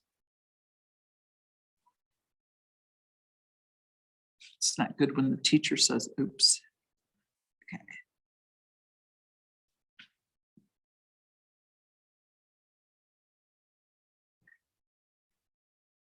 So when you get this far, give us a thumbs up when you've got your forest built and your leafless deciduous stick trees built.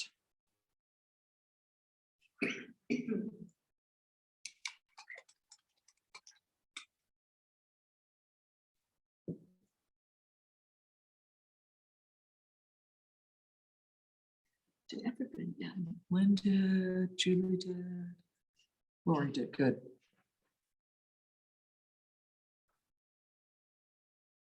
So you see how the background, though sloppy and a little bit gray, it works out well when you get the whole thing built, the whole painting built.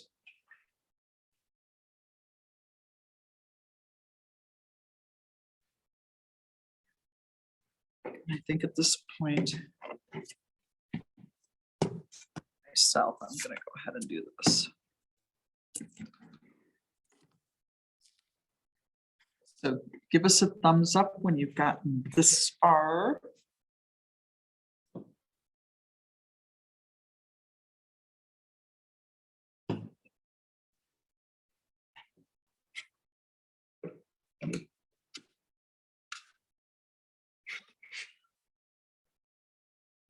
Okay, I was messing. Good.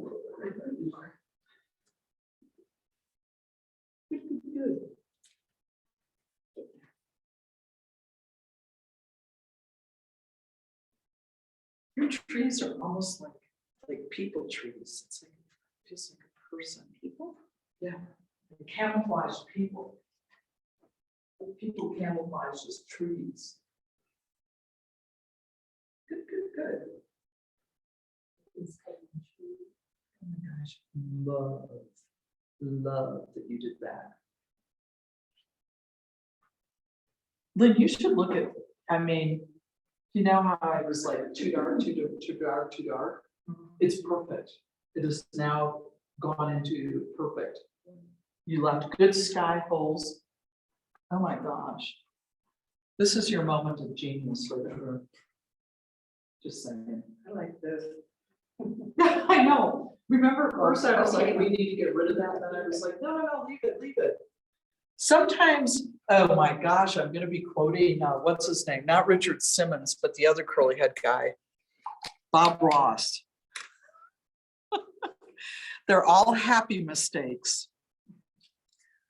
Did anybody notice that Brolam's now has Bob Ross playing cards? Just saying, in case, I think that would make a really good gift for someone. Hint, hint. Bob Ross playing cards. Happy little mistakes and happy little trees.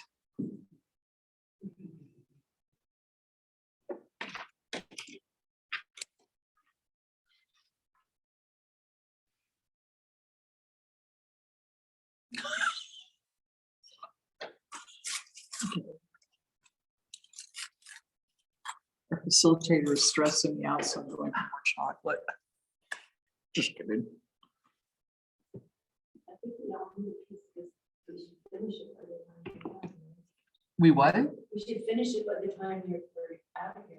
I mean, there's a lot of talk about. Is there a lot? Well, it's just me. There's one square left. Oh, I said, we need one. This would not be the situation had I taken it home.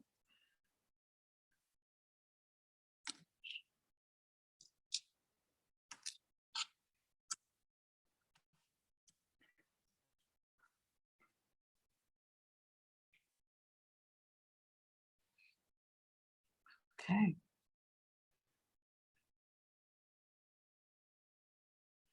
Actually, I just should sit back and wait for everybody to work. Building your forest.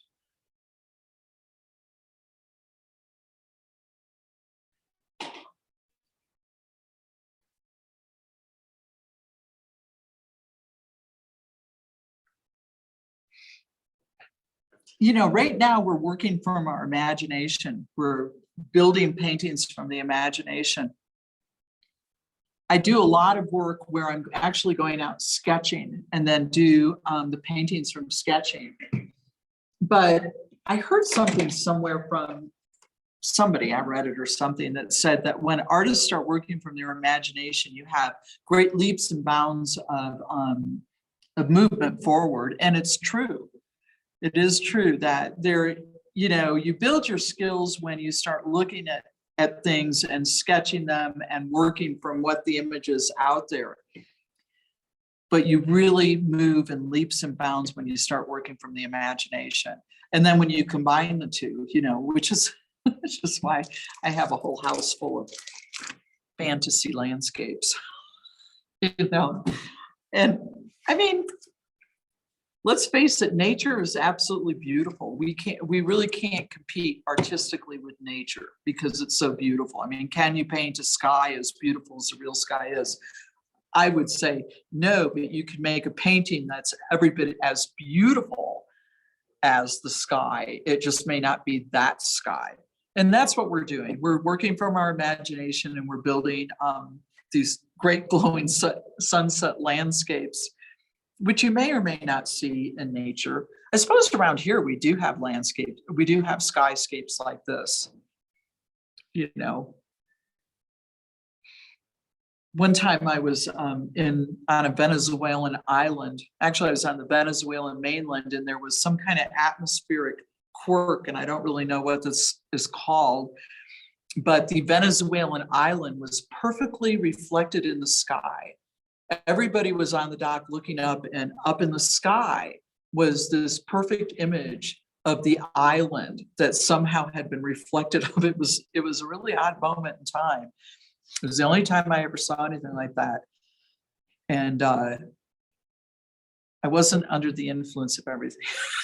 I just want to add that I wasn't, but it was just a perfect reflection. There's a lot of atmospheric weird things that happen that we're pretty unaware of. I'm just filling the time with little stories, sorry. It's hard for me to shut up. How's everybody doing here in Thane?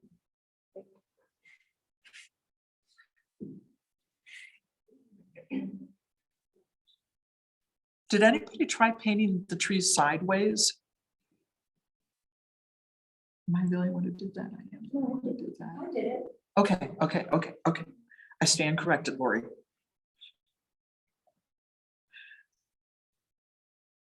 So when you are done with this part of it, we're gonna lift our aspen trees. Tape, lift the tape of our aspen trees. Carefully.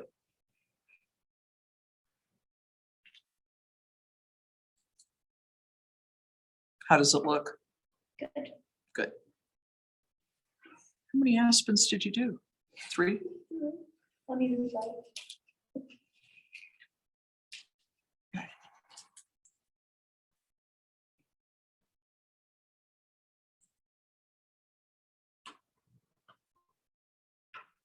Don't be afraid to make the branches a little bit longer. You know what I mean? yeah. Long branches.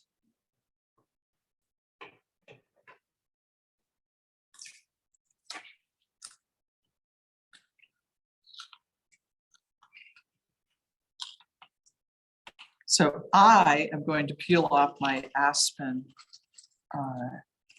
masking tape. Ooh, boy, howdy, I made that a big, thick tree. Does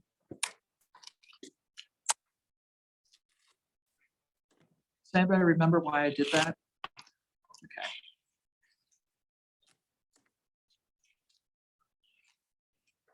So once again, I was going to say something that in my head sounded profound, but when I'm going to say it out loud, it's not that profound. We are using masking tape to mask. Obviously. Okay. There are other things that you can use to mask. Masking tape is one. There's also, oh my gosh, there's what I use is kind of latex. I use drawing gum, which is something that you can paint on and then you can paint over it. And then when the paint's dry, you can rub it off. Okay. So there are, and then the other way to preserve the whites is just to paint around. When you're doing a background like this, it's good to mask it. But the thing that happens when you mask either with tape or with the masking fluid is that you're going to get a really hard edge. Okay. So generally speaking, if you can, it is usually better not to mask and instead paint around your white, which would have been difficult for us to get this nice background on smoothly if we were trying to paint around the white, which is why I use masking. Okay. So once everybody gets to this point where we've got our trees in the background, mine looks a little nightmarish.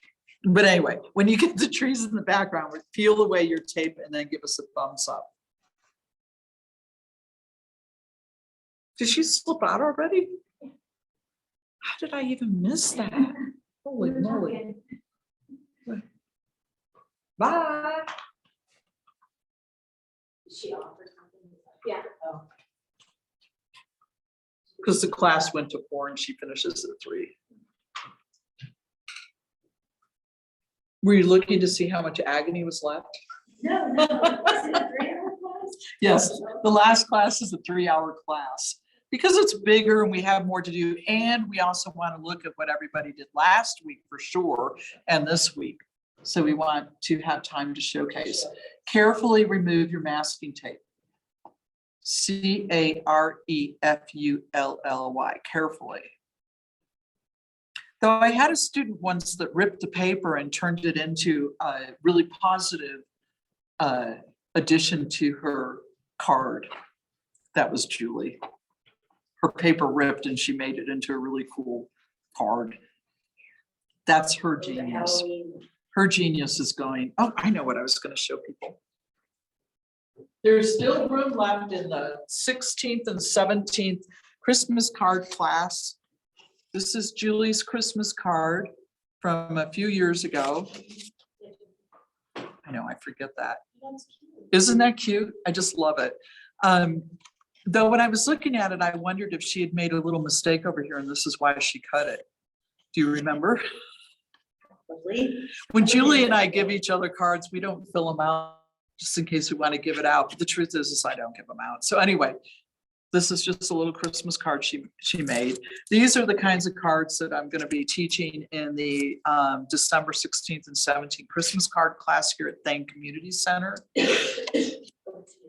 It's here, $50. It's 3 to 6 on the 16th or 10 to 1 on the 17th.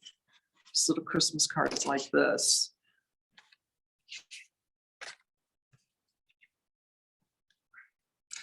Though this one does look more like a forest fire. Which my sister, bless her heart, in California pointed out to me. We have a question. Yes, Someone wants to know, if we peel the tape, how will we be able to define the bottom section of the trees? that's the next lesson. Okay, Yes. that's a good question, and that is the next lesson. Because you can clearly see now that the tree has come down. This tree is going to go off the page, and what we're going to want to do, that's an excellent question to whoever asked that. And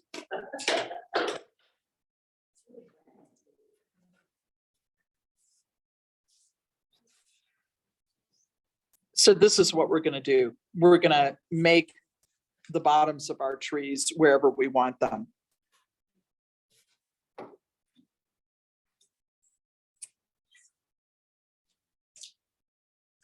This one I didn't do such a hot job on. Hold that one up to the other camera. Pardon me? Hold it up to this camera here. Oh, thank you. So that's how we define the bottom. So we're gonna make it up, right?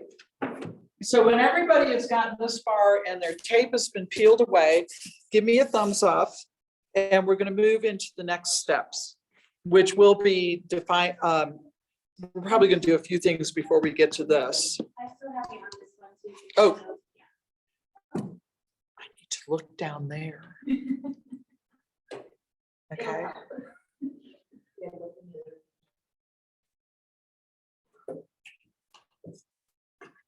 Where's this one? Okay, so when you get to this point in the painting, give us a thumbs up, and then I'm going to move into the next steps of the painting, okay, which will address that. In this one, obviously, I went totally off the page, so there was no bottom, which I kind of like. And it was actually 2 students in the class last year that did it incorrectly.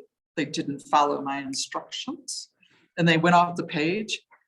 And I called that student last night and said, send me a picture of that because I think that's what I want to teach. It's interesting how even though you're teaching everybody the exact same thing, everybody comes up with a different painting, right? And there is never a class that I've taught that I haven't learned something from what people are doing. I think that if you really want to learn how to do something, start teaching it. Because people are looking at you like you actually may know what you're talking about, and you have to be accountable for that. Okay, so do we have a thumbs up from? We had a thumbs up from Afton. How about others? Thumbs up from Cokeville.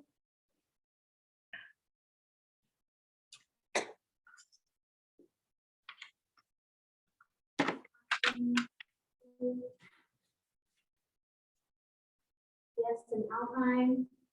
What about Kemmer? AKA Yes, Lincoln. everybody's ready to go. All right, good. Back to this one. Okay. Okay, so we should have an image that looks like this. Okay, so what we want to do with these stark white trees, yes, figure out where you want them to end, okay? This one I'm going to take straight off the page, so I'll come back to that in a second. These 2 I will end somewhere in the snow right here, all right? Remember in the beginning, I had you mix just a little bit of ultramarine blue in your palette like this. You want to have a really light mixture of the blue, okay? Very, very light. Actually a blush of ultramarine blue. You could use your cerulean blue if you want to, but we already have the ultramarine blue ready, so I'm just gonna go with that. So I'm just mixing a little bit of it and making it quite a light blush of that, all right? Like that. I want you to start there. All right, so in my little pea brain, this is my sun setting right here. So this looks like a lot more like a sunset right there. But anyway, okay, in my imagination, this is where my sun is going down. So this is what I call my light source, okay? Because my light source is coming from here, if you remember, we talked about the perspective of the shadows, right? So that if this is my light source, just using that as a 1 point perspective, my shadows are going to come from there and go across like that. Additionally, the dark side of the tree is going to be away from my light source. So it's going to be these edges of the tree. So on the side of the tree that is in the direction or facing my light source, what I'm going to do is I'm going to take just a little bit of lemon yellow and I'm going to just paint a little bit into that side of the tree. Okay, remember this tree right here is the one that went off the edge. Okay, so off the bottom of the page, I'm sorry. So that's what I'm going to do. I'm just adding a little bit of yellow on the side of the tree that is facing the sun.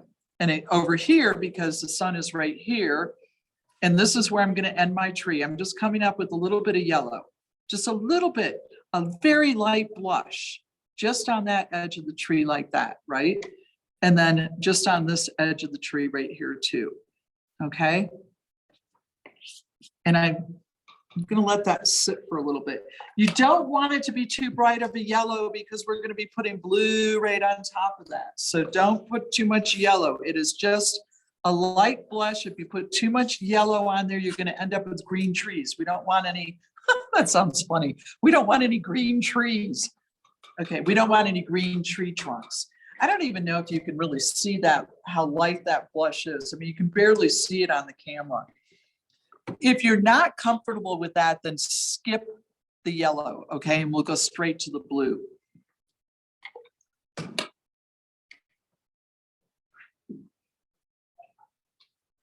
Okay, and so now what I'm going to do is my blue is going to be on the dark side of the tree. I'm going to come up like this with the blue right on that side of the tree. I'm going to do one strip and then I'm going to come in with pure water and I'm going to just do this, okay? I'm fudging out that so that it is darker, but as I go towards the middle of the tree, it lightens up. And that's what it's going to look like, right like that. Okay, so the darker the side of the tree that is away from the sun is going to be a little bit darker. And then I used pure water to schmew it out so that it actually, it's a cylinder, right? It's a cylindrical form. So it's round. And that means that towards the edge, it's going to be a little bit darker. And as I go into the middle, it gets a little bit lighter. So it should look like this. I know it's difficult to see on camera because I've really done a light blush of that yellow. Okay, it's just giving it a little bit of form. You can even drop a little bit more blue right down the center if you want, right to wet into wet, just like that. You do not want this color in these trees to be dark at all, okay, because they are white trees. Okay, so we're just giving them a little bit of color so that we don't have stark white trees, okay? And then again, over here, away from the sun, the bottom of the tree, I'm gonna take my blue and I'm gonna put in, just paint a little bit of blue like this down at the bottom. As well, you know how aspens are, the bark kind of gets rough, all right? And so I'm just doing that at the bottom of the tree, bringing my blue up like this, and then I'm going to come in with clear water, and I'm going to just do this. Okay. Judy, Yes. what do you do if you have a tree like right in front of your light source? That's a good question, and I was gonna address that in a minute. I'll address it now. If you're going right in front of your light source, and this is the empty space that we have right here that is our sunset, right? So for instance, I'm gonna do a little bit of a pine tree, and what I'm doing is I'm making it just a little bit darker yellow with a little bit of red added into it, as though it is backlit. So when it's right in front of your light source, it's what you call backlit. So all I'm going to do is make it a little bit darker version of what's actually there. And what's actually here right now is cadmium yellow. So the little trees that I'm putting in front here are just a little bit of an orange color, more or less, right? And if you have one of these trees, one of the stick trees in front, what you should do, I'm going to paint a stick tree in my black, okay? Say I have one that's going directly in front of my light source. Whoops. Oh my gosh, that's really wiggly. Okay, I'm going to come in like this, going to go all the way to the top. And then right when I go across that, I'm going to take my paper towel and just blot it up a little bit like that. So it's just a little bit lighter as it goes across your light source. Okay. Is it the stick tree that they were asking about, or one of the pine trees? Do we know? So see how I made that? It's an aspen. Okay. If it's an aspen, then just make it a little bit darker in the middle. So say this tree is going across my light source. If I make it just a little bit darker in the middle like that, and then use water to soften the edges. There you go. There you go. So that the edges of the tree are much, much lighter than the inside of the tree, as though the light is hitting it from behind and making it shine. Does that answer the question? Yes, thank you. You're welcome. And then when you do the stick trees, you see how I just lifted that and then added a little bit of water, so the yellow is really coming through when you go across. And then at the edge, the top of it, I'm going to make a little bit darker.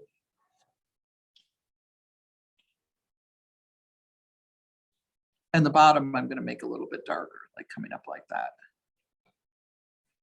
Moving down like that. Okay. And then right through the middle, I'm leaving it lighter. And then I'm adding these, I added some of these little pine trees. That was going to come after we finished the aspens, but I looked into it. And you see how this really pops out now when I put those little orange trees in there. And again, that's a little bit of lemon yellow or cadmium yellow and alizarin crimson. So I'm just putting some littler trees in front that are going right across my sun. And you can even, if you wanted to, make a stick tree that gets quite yellow in the middle like that. And then back to your blue gray at the bottom. Once again, this brush does not hold a lot of liquid, so I had to recharge and then dark up here.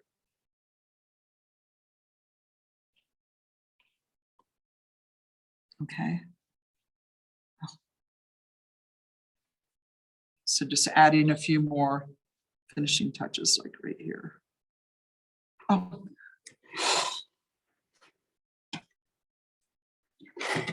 That is not a good tree.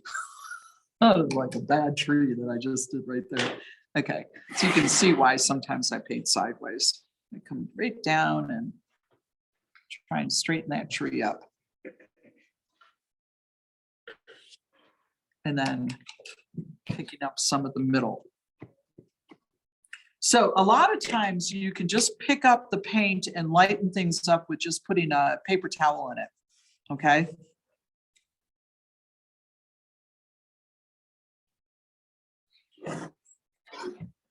And I wouldn't worry, don't bring any branches down that go across the sun. That will save you from having to lighten things, and just adding a few branches there off of the, oh, look at what, don't do that. I just made my, that was Oops, oops, oops, oops. That's why I kept the tape on until the end. All right, there we go. Phew, quick recovery there. Okay. Okay. So don't make ugly trees like this, just saying. All right. And then I'm going to come on to this one over here and bring in my ultramarine blue away from the sun like this. And then water up through the middle. Okay. And then down at the bottom, adding a little bit of, this is my ultramarine, a little bit of the trunk down like that. Okay. Okay, generally speaking, this is what you want to do. I have to straighten these trees up. I can't handle this. Here we go. Okay.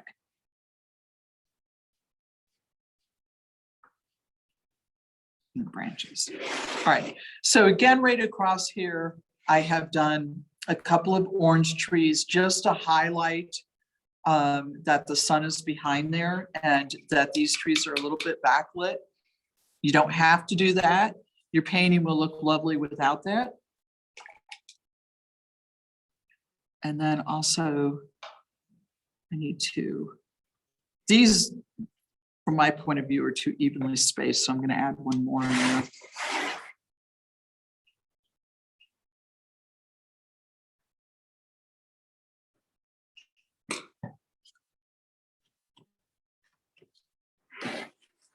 I feel better about that.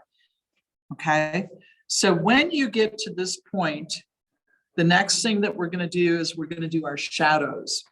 Okay, so when you get to this point, give me a thumbs up. And then we're going to do our perspective shadows.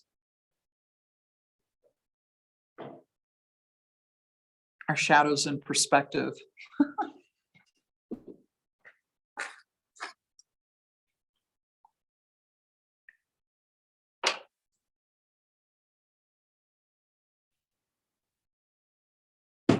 I'm going to jump up. Good,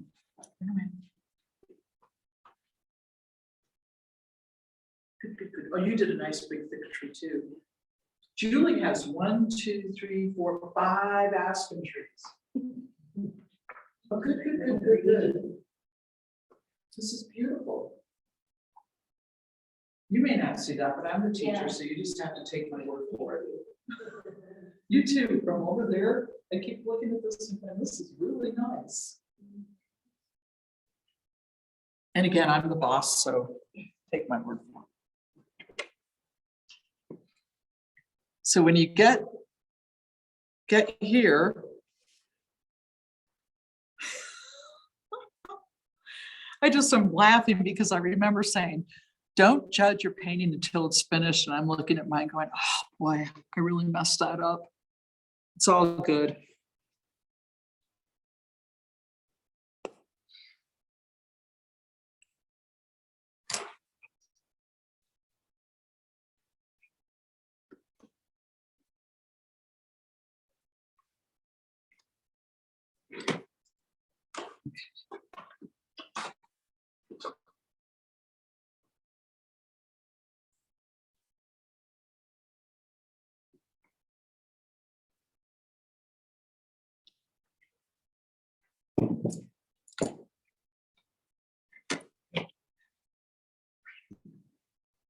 It doesn't look bad on camera.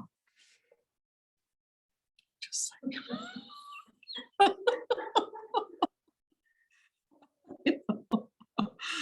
oh my gosh. Sometimes I paint so many trees that it seems like halfway through, I'm like, how do I do that again? They start to take on a life of their own.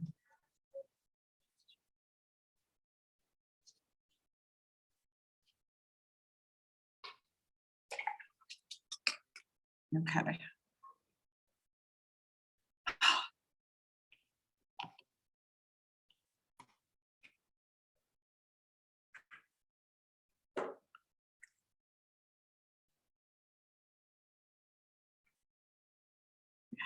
How's Thane doing? Am I getting any thumbs up from Thane? We're already here.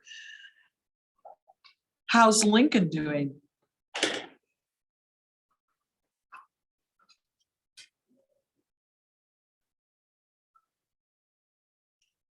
In this painting, it really comes together when we get the shadows in, okay? So if you have gotten to the point where this point, what I want you to do is mix up a little bit of your ultramarine blue, or just get ultramarine blue ready. You don't want it too dark, okay? And oh my gosh, I can't believe I just did that. I put white on my palette and I thought it was water and I stuck my brush in it. Okay, just getting rid of that.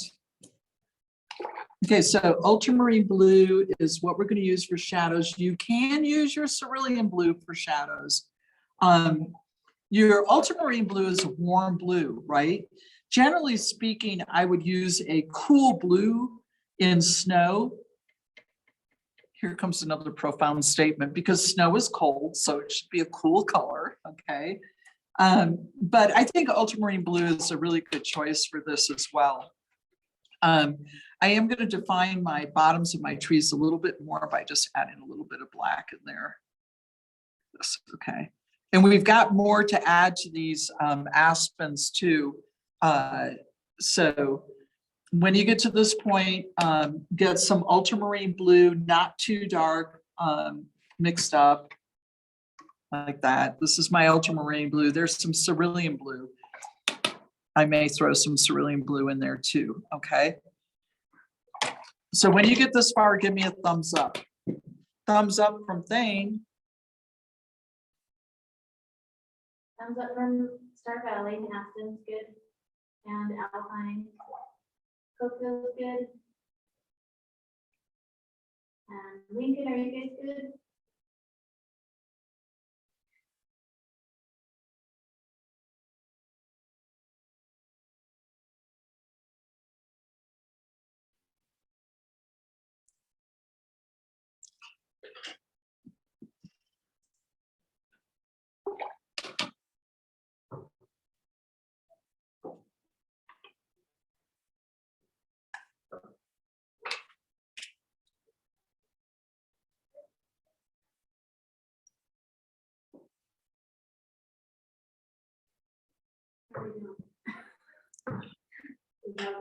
When I'm in room 100, I often have basketballs being slammed against the wall. I can hear a ball out there. I mean, we asked if camera's good. Camera's good? Are they? Oh, camera, are you good? Are you thumbs, can you say thumbsing Yes. up? Thumbsing up? Okay, everybody's good. Okay, everybody's good. Yay. Okay, we're gonna do shadows now, all right? And when you do shadows, remember, we want to pick one spot a little bit above our horizon line that's going to be our vanishing point for 1 point perspective, all right? Don't do this, but I'm going to show you what I mean. I'm going to put an X on my paper like that, all right? That is my vanishing point. Using a brush as a reference, what I'm going to do is, and I don't really need to do this, so you don't actually have to be that accurate with it. But just remember that from your vanishing point, that's how your shadows are going to go. If you just swing it like this, that will give you a good 1 point perspective on the way the shadows go. So I'm putting my end there and then coming in with some blue. I'm going to come off of this. I'm going to stop at my aspen right there. And I'm just doing this like this. Whoops. Just coming across. It was a little bit difficult to go around that. Okay, and just with ultramarine blue. And when I get to the bottom of the page or the side of the page, I'm going to shmew it a little bit. Okay. And so here's my one perspective. I'm coming off of my pine tree right there and I'm doing a shadow in perspective. I'm just going to paint across all those little ones just like this. Okay. So it's going to more or less look like this. And again, I kind of shmew a light color of blue around the edges so that when we take our paper off or our tape off like this, we don't have white going right into our white edge. It's not that big a deal because you are gonna mat this. So that issue is gonna be a little bit alleviated by the mat. Do not take your shadow across your aspen like I did right there. Don't do that, okay? And then here's my vanishing point here. When I come directly in front, these are gonna be kind of almost straight off the page like that, right? And then schmewing.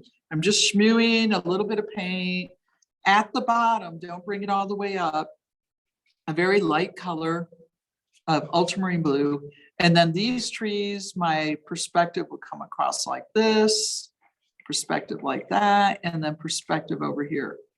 Perspective shadow, sorry, just like this, okay?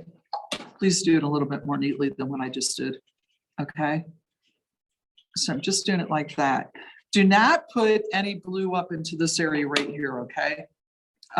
We're gonna put some color up there.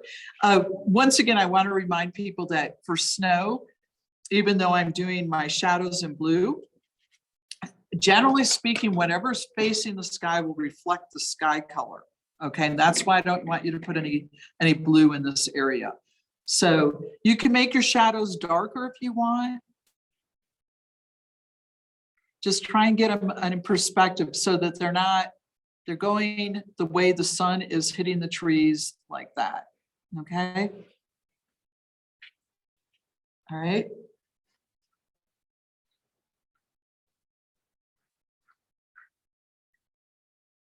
Oh.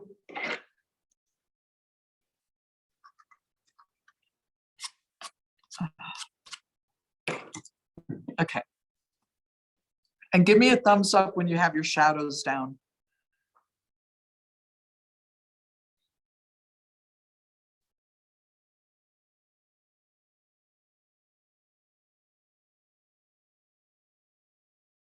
And remember to schmew a light blue all around the edges, okay?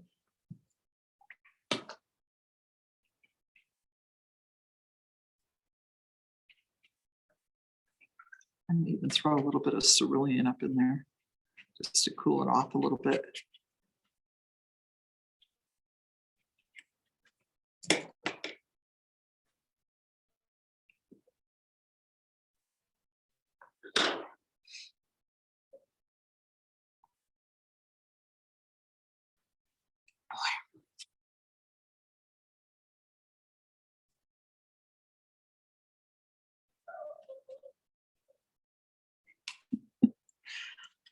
I'm laughing because, okay.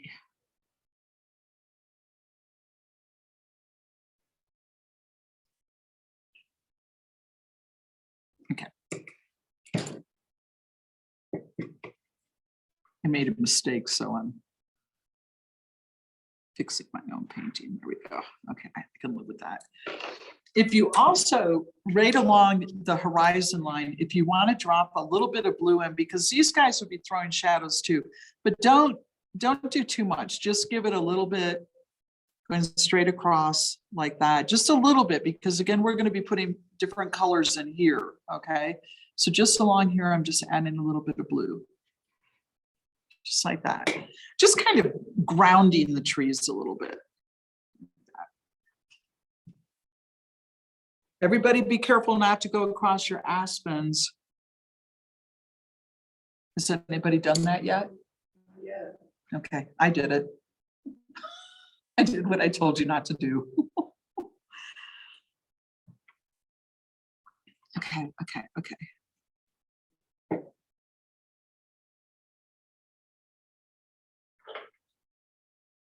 All right, so this should be quite quickly painted. So give me a thumbs up when we've got your shadows in.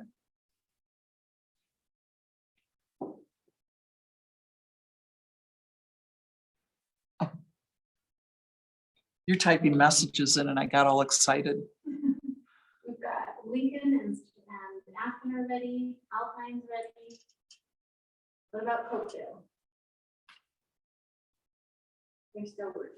Okay.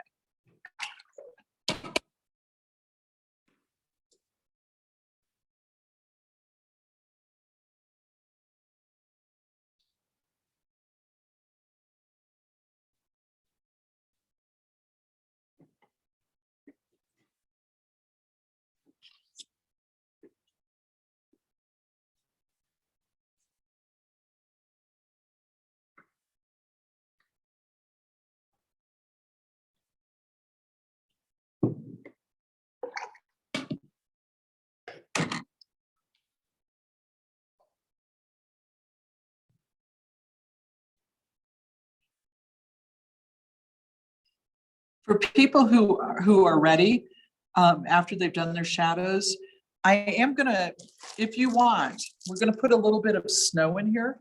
Okay, before we finish up those aspen trees and before we put the color in. Or maybe after we put the color in. So go ahead and mix up a little bit of your white with water. We've all done the snow before, so we know that it needs to be about heavy cream.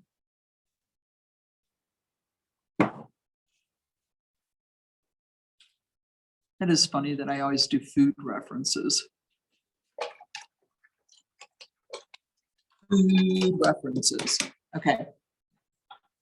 Okay. So when you get to this point, thumbs up. And then we're going to do, we're going to drop some color in right here. Anybody thumbsing up? That can, I mean, is thumbs up a verb? It's an action word. It's an action word. I mean, we have so many new words because things have changed lately. So are you thumbing me? So give us a thumbs up I when think you're everybody was ready except for Cokeville, and I haven't seen a thumbs up yet. okay. Okay, so what I'm going to do with this area, when you look at, I'm going to do this upside down so that I can show you more adequately. You can see how here's my sun right here, right? Okay, so I've thrown just a little bit of yellow and a little bit of red in this area where the white is. I really like sometimes to leave straight up white, but we have snow and the snow is going to reflect whatever is in the sky. So I'm just adding very light blush because this is our focal point right here. So we don't really want to take away with that. Just add a little bit of yellow into the white and then maybe just a touch, a blush. Again, a blush or a tint of red and yellow right in the white area. It's going to give it that extra glow, okay? Not getting enough red in there. There we go, red. Is it the lemon yellow? The lemon yellow, yes. I mean, it could be the other yellow too, but generally I would do the lemon yellow because it's a little bit lighter and will give you more of that coolness in the snow. Okay, so you can see the red, but you can't really see the yellow here. So I'm going to punch it up a little bit. Okay, so there you go. See how I've done that and see how that just comes out and really brings us to the focal point. So just a blush of lemon yellow and alizarin crimson right down there. Got a bit of a puddle going there. I wish I hadn't done that. All right, there you go. Okay, very good. Okay, and then after you do that, what I'm going to have you do is somehow, actually, when you get this done and you're ready to go, give us a thumbs up, and then we're going to do snow if you want. Okay. But we're just going to get the snow in the sky. So again, you see it there. I just hit a little bit of snow up in the dark area of the sky there, just for a little bit of an indication of snow. Okay. So thumbs up. We're going to do the snow and then we're going to finish the aspens. Okay. And then I'm going to show you how to attach this painting to your mat board.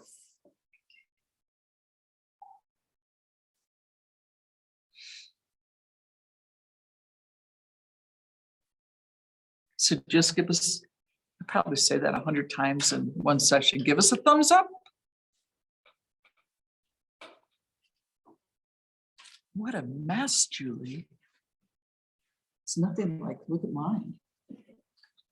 Ask me the thumbs up. Cokeville with a thumbs up. Right. One.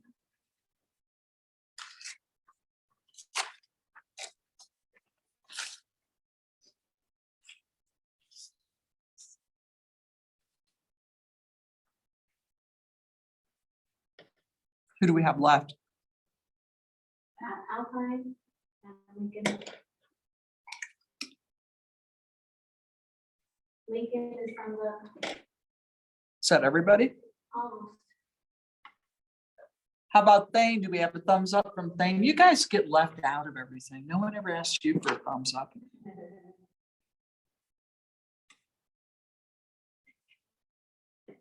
We just need an outline.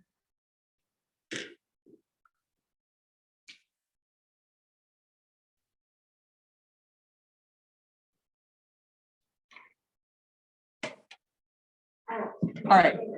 All right, good. I'm using my liner brush. I've mixed up a little bit of white, okay? Kind of thick like this.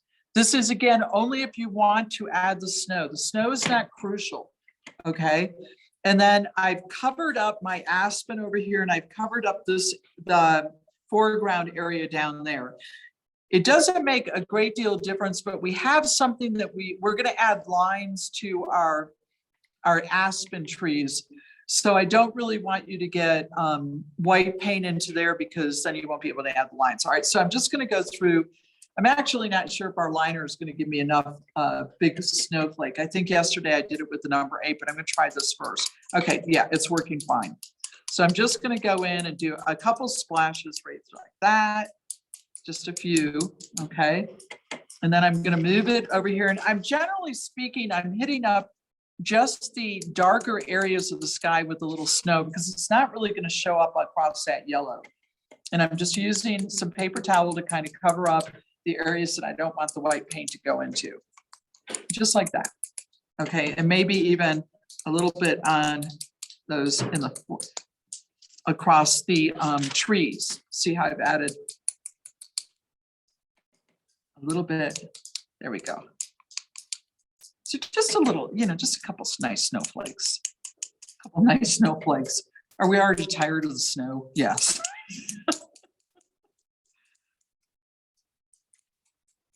Okay. So that's it. That's just a little bit of touch of snow, okay? So go ahead and do that. And then we're gonna finish up these aspens and take your tape off and attach it to our mat board, and that will leave us probably about 20-25 minutes so that we can see what people have done. All right. Look at this. It's so funny. I've done a million of these, and yet I just finished this and I'm looking at it going, oh, that's a nice painting. I believe that there's going to be some more glowing sunset paintings sent out for Christmas. I can just remember who I haven't sent one to yet.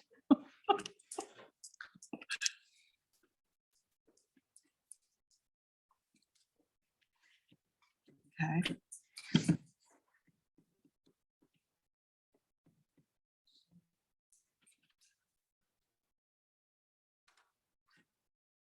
Just as a reminder, today we're taking all of our stuff home with us except our big containers. For some reason, they want to hang on to those. That's all right. And I do want to take the opportunity to thank Lincoln County Library System for making this happen. It's a great program. I don't know if you guys have been on YouTube, but there's someone there tying fish things. What do they call those? What do you call them? Fish tie flies. That's it. They're making fish things on YouTube. And what was her name? Kaylee Dockstetter. What was her name? Yeah. She did the oil painting. Oh, yes. That's a really terrific class. And then I know that there was Katie Roberts who did photography. So there's a lot of really good programs coming out here. And I'm really thankful for Lincoln County Library System. I truly am. Not only for the books and the wonderful people, but because they're doing programs like this too. Not sure about the creative aging part of it, but there you go. I told you all what my creative aging idea is. Just never look in a mirror. Just don't look in a mirror, man. You know, I mean, you don't even think about it. Okay. All right. Now we've got the snow on, we've got the color in, and we've got the shadows. The last thing we're going to do are these little lines on the tree. Okay. When you do the lines on the tree, you don't want the lines to go straight across. Remember, the trees are round, they're cylindrical, right? So when I do the lines, I tend to kind of follow the contour of the tree. I also remember that there are sometimes eye shapes in the trees. It's where the bark is splitting, okay? But also please note that I do put some vertical lines in there. You don't just want to have lines going in a circle around the tree, okay? And so I do this pretty randomly. Again, using the black blue paint and not too dark. All I'm gonna do is come over on this side, and then I don't know how to describe this, but when you're going around, I just think of myself as though I'm actually standing in front of the tree and making it go around like this, right? And then maybe down. Sometimes I don't even pick my brush up. I just add a few lines and, you know, sometimes right down the side like that. Not too many. You don't want to wreck your tree. You're just defining it as an aspen or a birch tree too, because birch trees do the same thing. They don't have birch trees around here, do they? Okay, so just like this, it might go all the way across. I don't know why I always start over on the left. I just think it's the easier way for me to paint rather than trying to go like that. And so down here, and it's just a finishing touch, okay? You can even put an eye, like I said, if you want it in there. And again, not too many, just, and then over here, just you know, a few lines. Enough so that you know what you're looking at.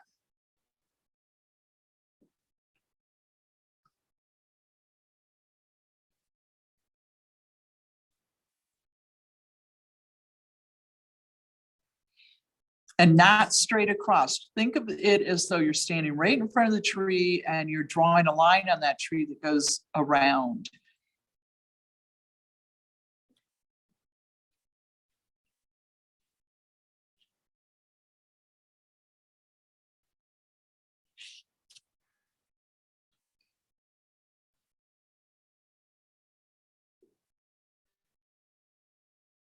And add some vertical lines in there too.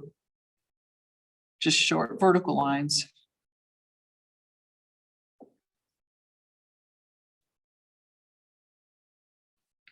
You may wish to come down and define that trunk in the snow a little bit more with a few black lines coming up like that. Just to make it definitive, darker, and then black lines around.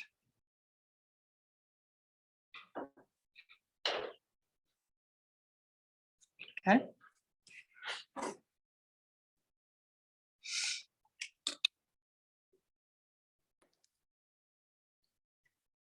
I know that everybody's going to be really proud of their painting and want to sign it. This is a pet peeve of mine though, okay? Yes, I think signatures on paintings are wonderful, but not wonderful when you make them the focal point of your painting, okay? I've seen some young kids do that where their name becomes like too big on the painting. So if you sign it, generally speaking, I sign in the lower right-hand corner.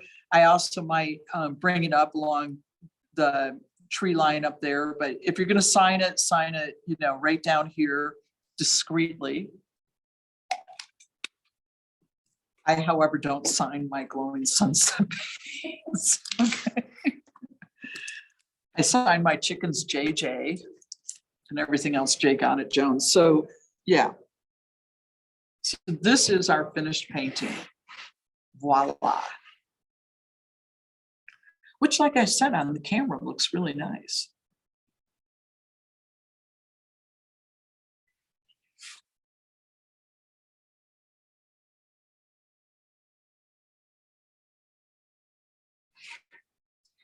All right, I'm going to take my painting off while everybody is working on that so that I can move to the next step. We have just a few minutes because we do want to see everybody's paintings. So I'm going to go ahead and do this. If you are removing your edge tape, remember always to pull away from your painting. So if it rips, it doesn't rip into your painting. So we have Julie here to tell us what to do if our painting does rip. What would you do? Make it into a moon? A moon glow. Or a cat, yeah. Julie did a really nice little painting of a cat once. I stuck my big fat finger in it. We go on sketching adventures together in the car. Pardon me? Drinking involved. No, just coffee and cookies usually. Too much coffee, definitely. One time it was her birthday and I made a pie cake and for her. That was, I came across that photo last night. That was really fun, but it was a little too much sugar and coffee. A pie cake, and yeah. I can't remember why. It was the year of the pie cakins when I was doing. Because of turducken. Oh, that's right. It was turducken. That's how it all started. So we decided we needed to do a dessert. And I think I did a raspberry. What did I do? I can't remember. Did you do the full pie and then full cake? I made, gosh, how did I think I made the pie and Pie and then the cake went on top. oh, And then the crust of the pie, I then put in the middle of the cake. So I like peeled the crust of the pie off and put it in the middle of the cake. And then I put some more of the pie mix in the middle of the cake. May not have looked pretty, but it sure was tasty. And that was the end of the pie cake. And okay, so I have peeled mine away. Give us a thumbs up as everybody is ready to see how to match your painting. I'm gonna move everything aside so I don't stick my painting and stuff. My gosh, what a mess.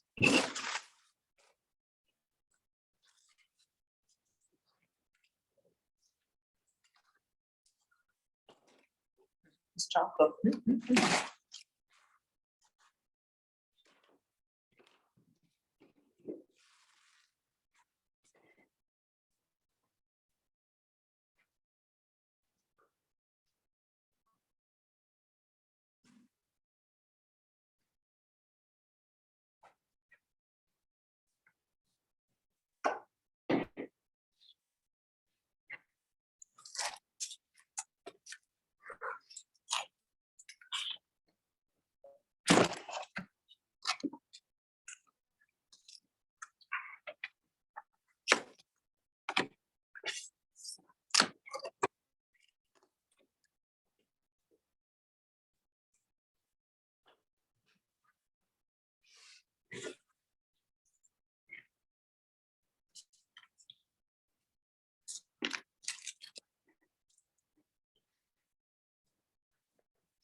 How's everybody doing? Oh, you're good. Julie's got some great eyes going. Oh, nice, nice, nice. Yeah, perfect.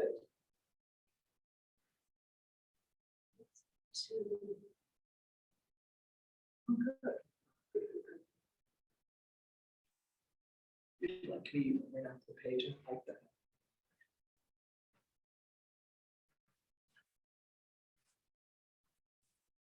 Okay. Before we get to the next point, when you're done putting the lines on the trees, I think you should clean your area up. This is because you don't want to get anything on your beautiful pristine mat board like I did right there.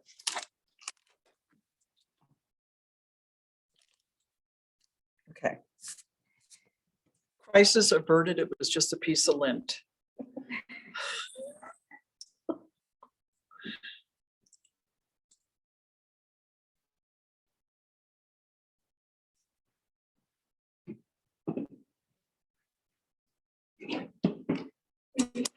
Thumbs up again. Yes, let's ask for a thumbs up again. Okay, give us a thumbs up when you're finished with your lines of your tree and you've removed carefully your tape. Okay? And you've cleaned your area up a bit. The cocktail is good. It's still working. Okay.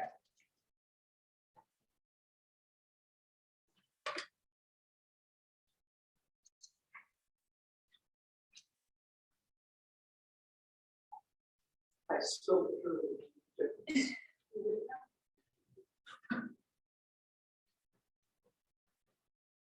I don't see your chicken.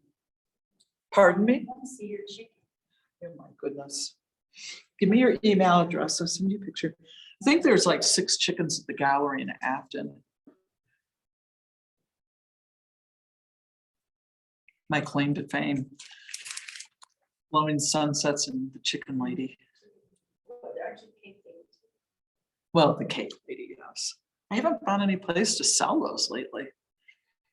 What gallery in Afton? The Western Skies Fine Art Gallery. It's right outside. You remember where first it was Hags and then it was Sabor, the barn right by the Victorian House. Beautiful art gallery run by Doug Monson. A lot of really nice work in there. His wife was doing the oil painting here with us. They're really, really nice people. And he does charcoal drawings that are huge and to die for, just beautiful. I'm just amazed at how clean he keeps his white paper. But yes, I have chickens and 2 big Bedford post office, Bedford mercantile paintings. Some little things and the chickens. But he won't take a cake lady. I keep trying to convince him. When Sven came in to fix the heating system, he just laughed when he walked by him. And he said, and he turned to Dustin and said, "These are mixed media cake ladies."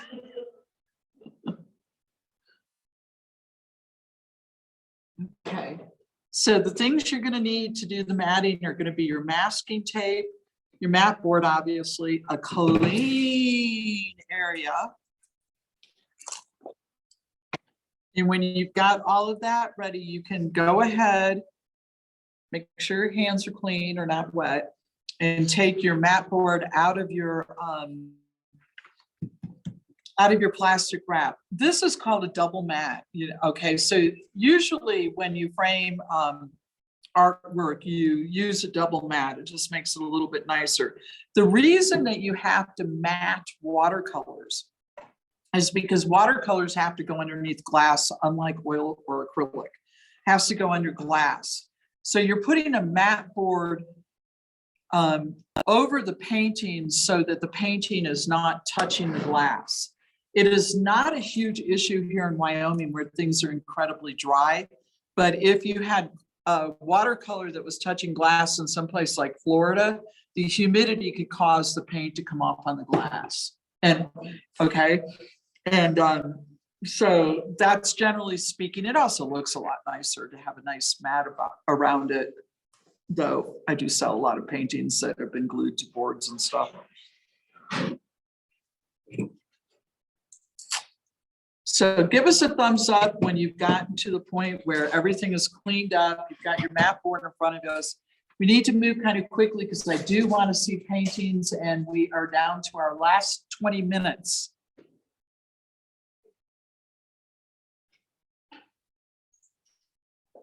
So you want to get, Coco gave us a thumbs up, but everyone else is still cleaning up. okay.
Okay, anybody else who's ready, give me a thumbs up. And we're gonna do this real quickly. We'll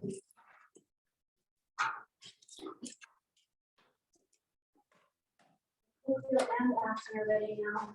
It looks like, outlining and Lincoln is still key. Okay. How's Thane doing? Well, you guys have me here, so if you get done later, I can show you how to do things too.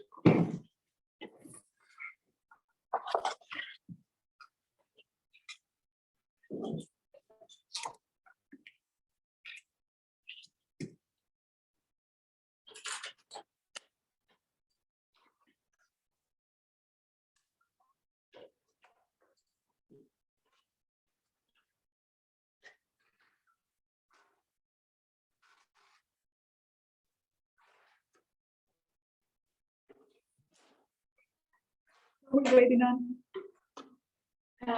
Ask if Alpine and Lincoln are ready. Alpine Lincoln, are you guys ready yet?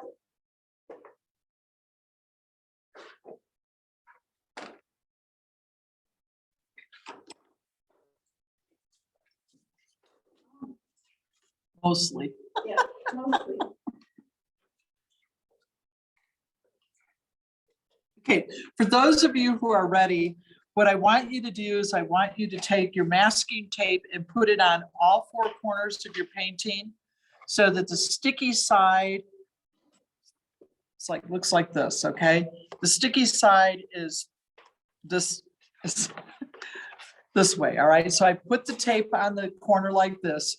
This is the sticky side, okay? This is the side that's gonna stick to the mat. And then just lay it down like this, okay? So you have the tape right here, the sticky side of the tape right here, okay?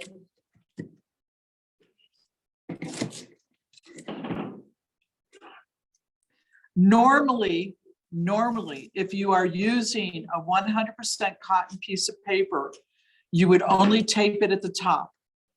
The reason you would only tape it at the top is because the paper, when it's subjected to humidity, will expand and contract. And that would allow it to do that if you had taped all four like we're gonna do, because it's not 100% cotton paper, then you would have buckling underneath your mat, which you wouldn't want. But for this, because it's not 100% paper, cotton paper, we're gonna do it this way.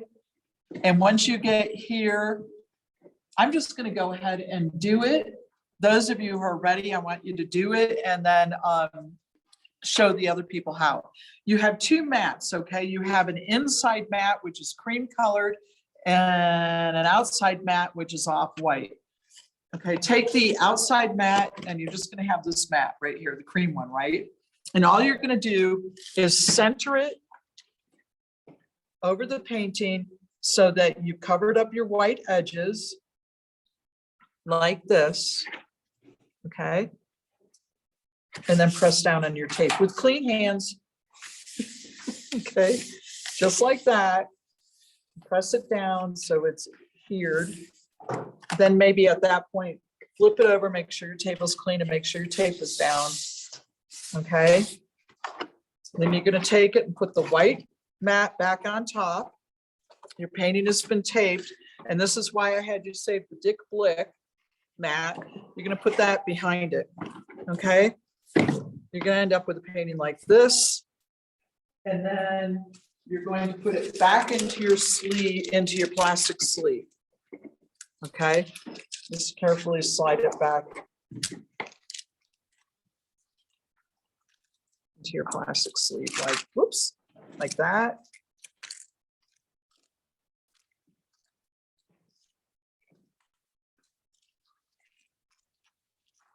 And there you go.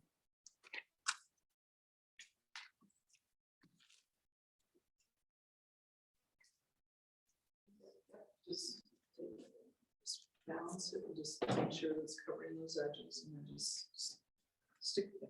Turn that really well. Who's the boss? Who's the boss here, Lynn? I think it turned out really well. Okay. Does anybody have any questions about how to mat that? We have about 12 minutes left, and I personally would love to see some artwork that people have done. So can we maybe go to Cokeville? There's 2 of them there, and I know they were moving more quickly. Cokeville, can you show us what you've done the last 2 times? Oh my gosh, look at that. Okay, it's gonna be a lot of clapping. Very well done. I knew you, wild woman. I knew you were gonna do hills. Yeah. That is excellent. You have got oh my gosh. You guys, great job. Thank you, thank you, thank you. Did you see that? Oh my gosh, that just sent chills up my spine. Okay, I can't wait. Who's next? Let's see, Afton. Afton, are you ready?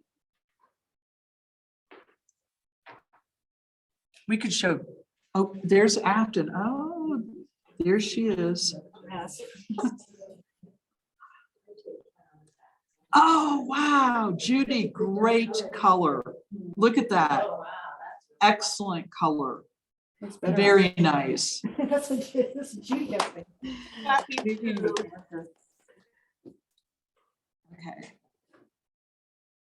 We can showcase Thane as well if we. Yeah. Okay. Okay. How about Alpine? Alpine or Lincoln? Are you guys ready? I didn't get to see last week's ones. Oh, well.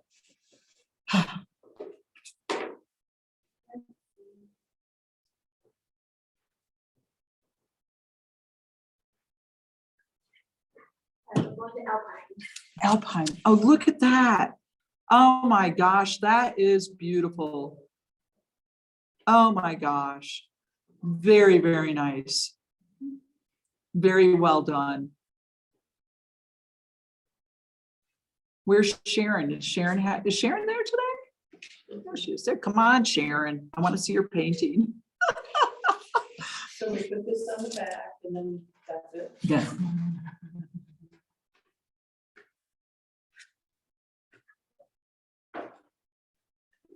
It's a double mat. So it goes like that. Okay. Oh, yeah. Okay. Okay, okay. Wait a minute, I missed that one. Wait, come back, come back.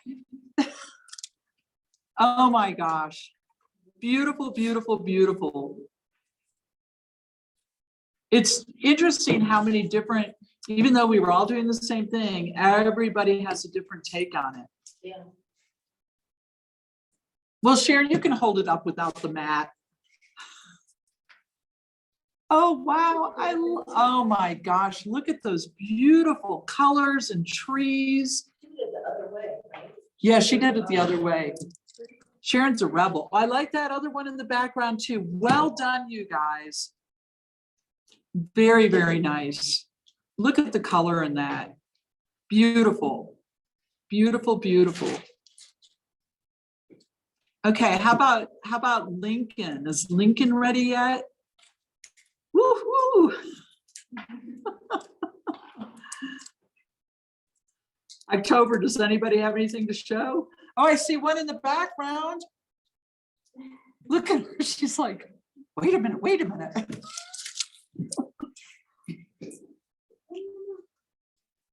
Okay, oh my gosh. That is beautiful. I love the white area of the sun. Very well done.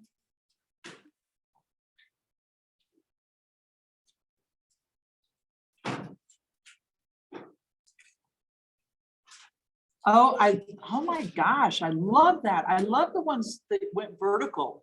That is beautiful. That's a beautifully painted and I'm very happy people went vertical. Oh, nicely done. That one's more delicate. Oh, again, with that really bright focal area, that's really great. Good value contrast there. Okay. All right. We have one more. And then we'll show Thane.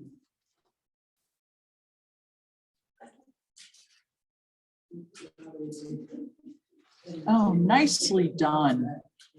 Very nice. I just love the trees. Good colors. She's got, it's like everybody but me got really good violets going. Thank you guys all very much. Let's see Thane. Come on, Thane. Come over to where I am.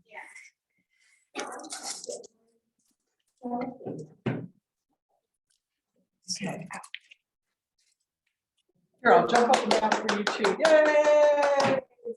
I can't get myself anything on, so we'll just have to. Okay. Good. Snap it up. Are you? It's good. Like, where am I? Nice. Very good. Lynn? Do you want me to show Except her? for that one bird poop on there. Okay. Okay, and this is the final one for Lynn too. She left that little white there, which we both happen to really like. Well done, you guys. Thank you very much for participating in this program. You all did really well. Thank you very much. And don't forget that you have surveys to fill out. All right. So thank you, and hopefully we get to do this again. Thank you, everybody. Thank you, Judy. Yeah, thank you.